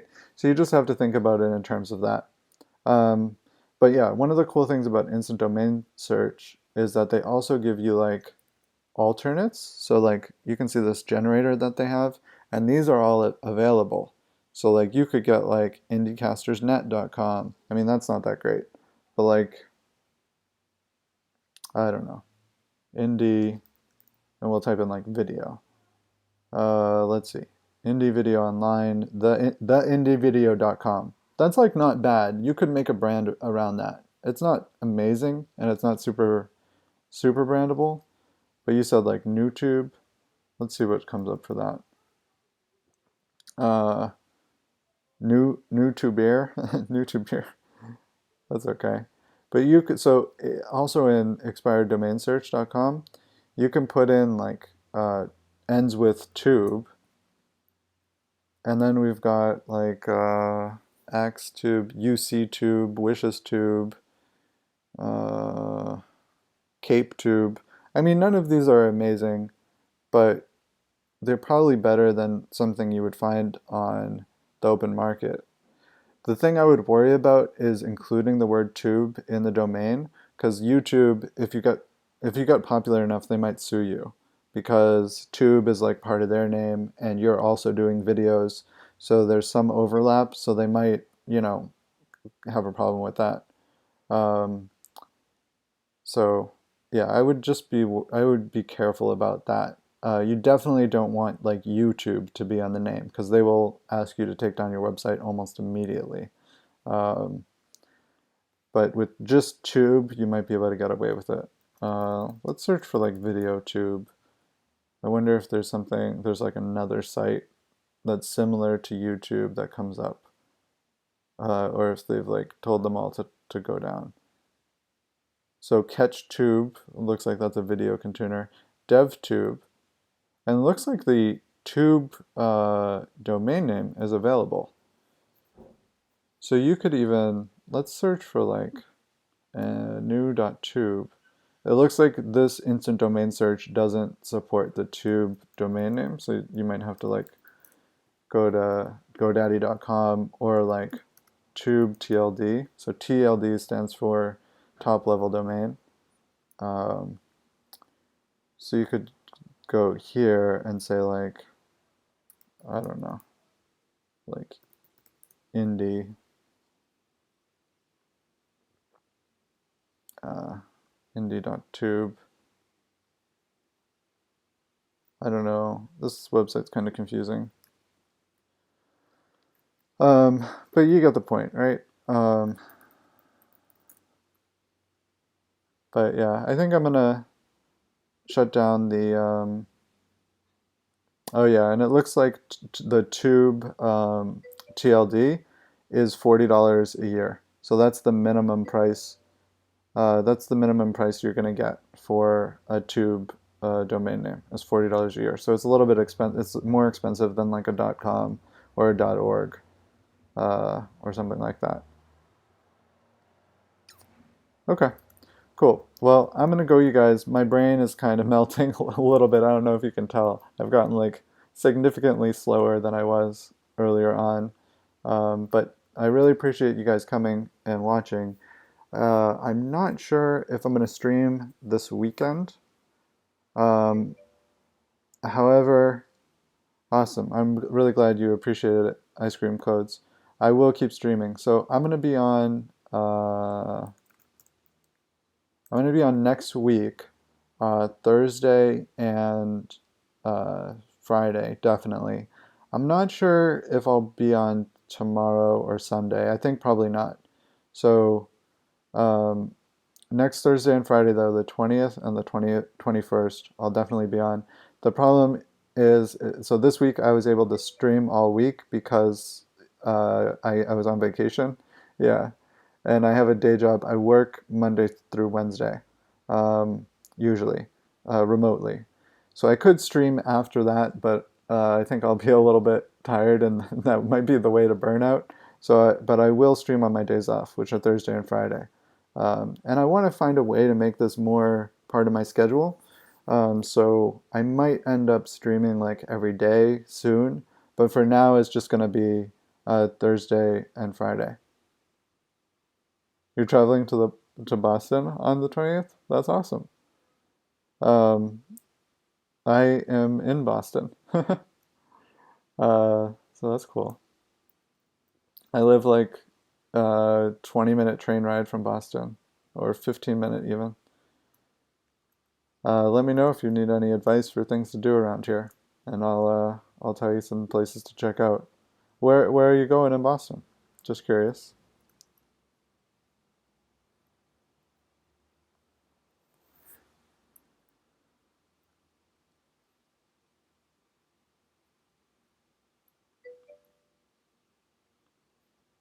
Yeah.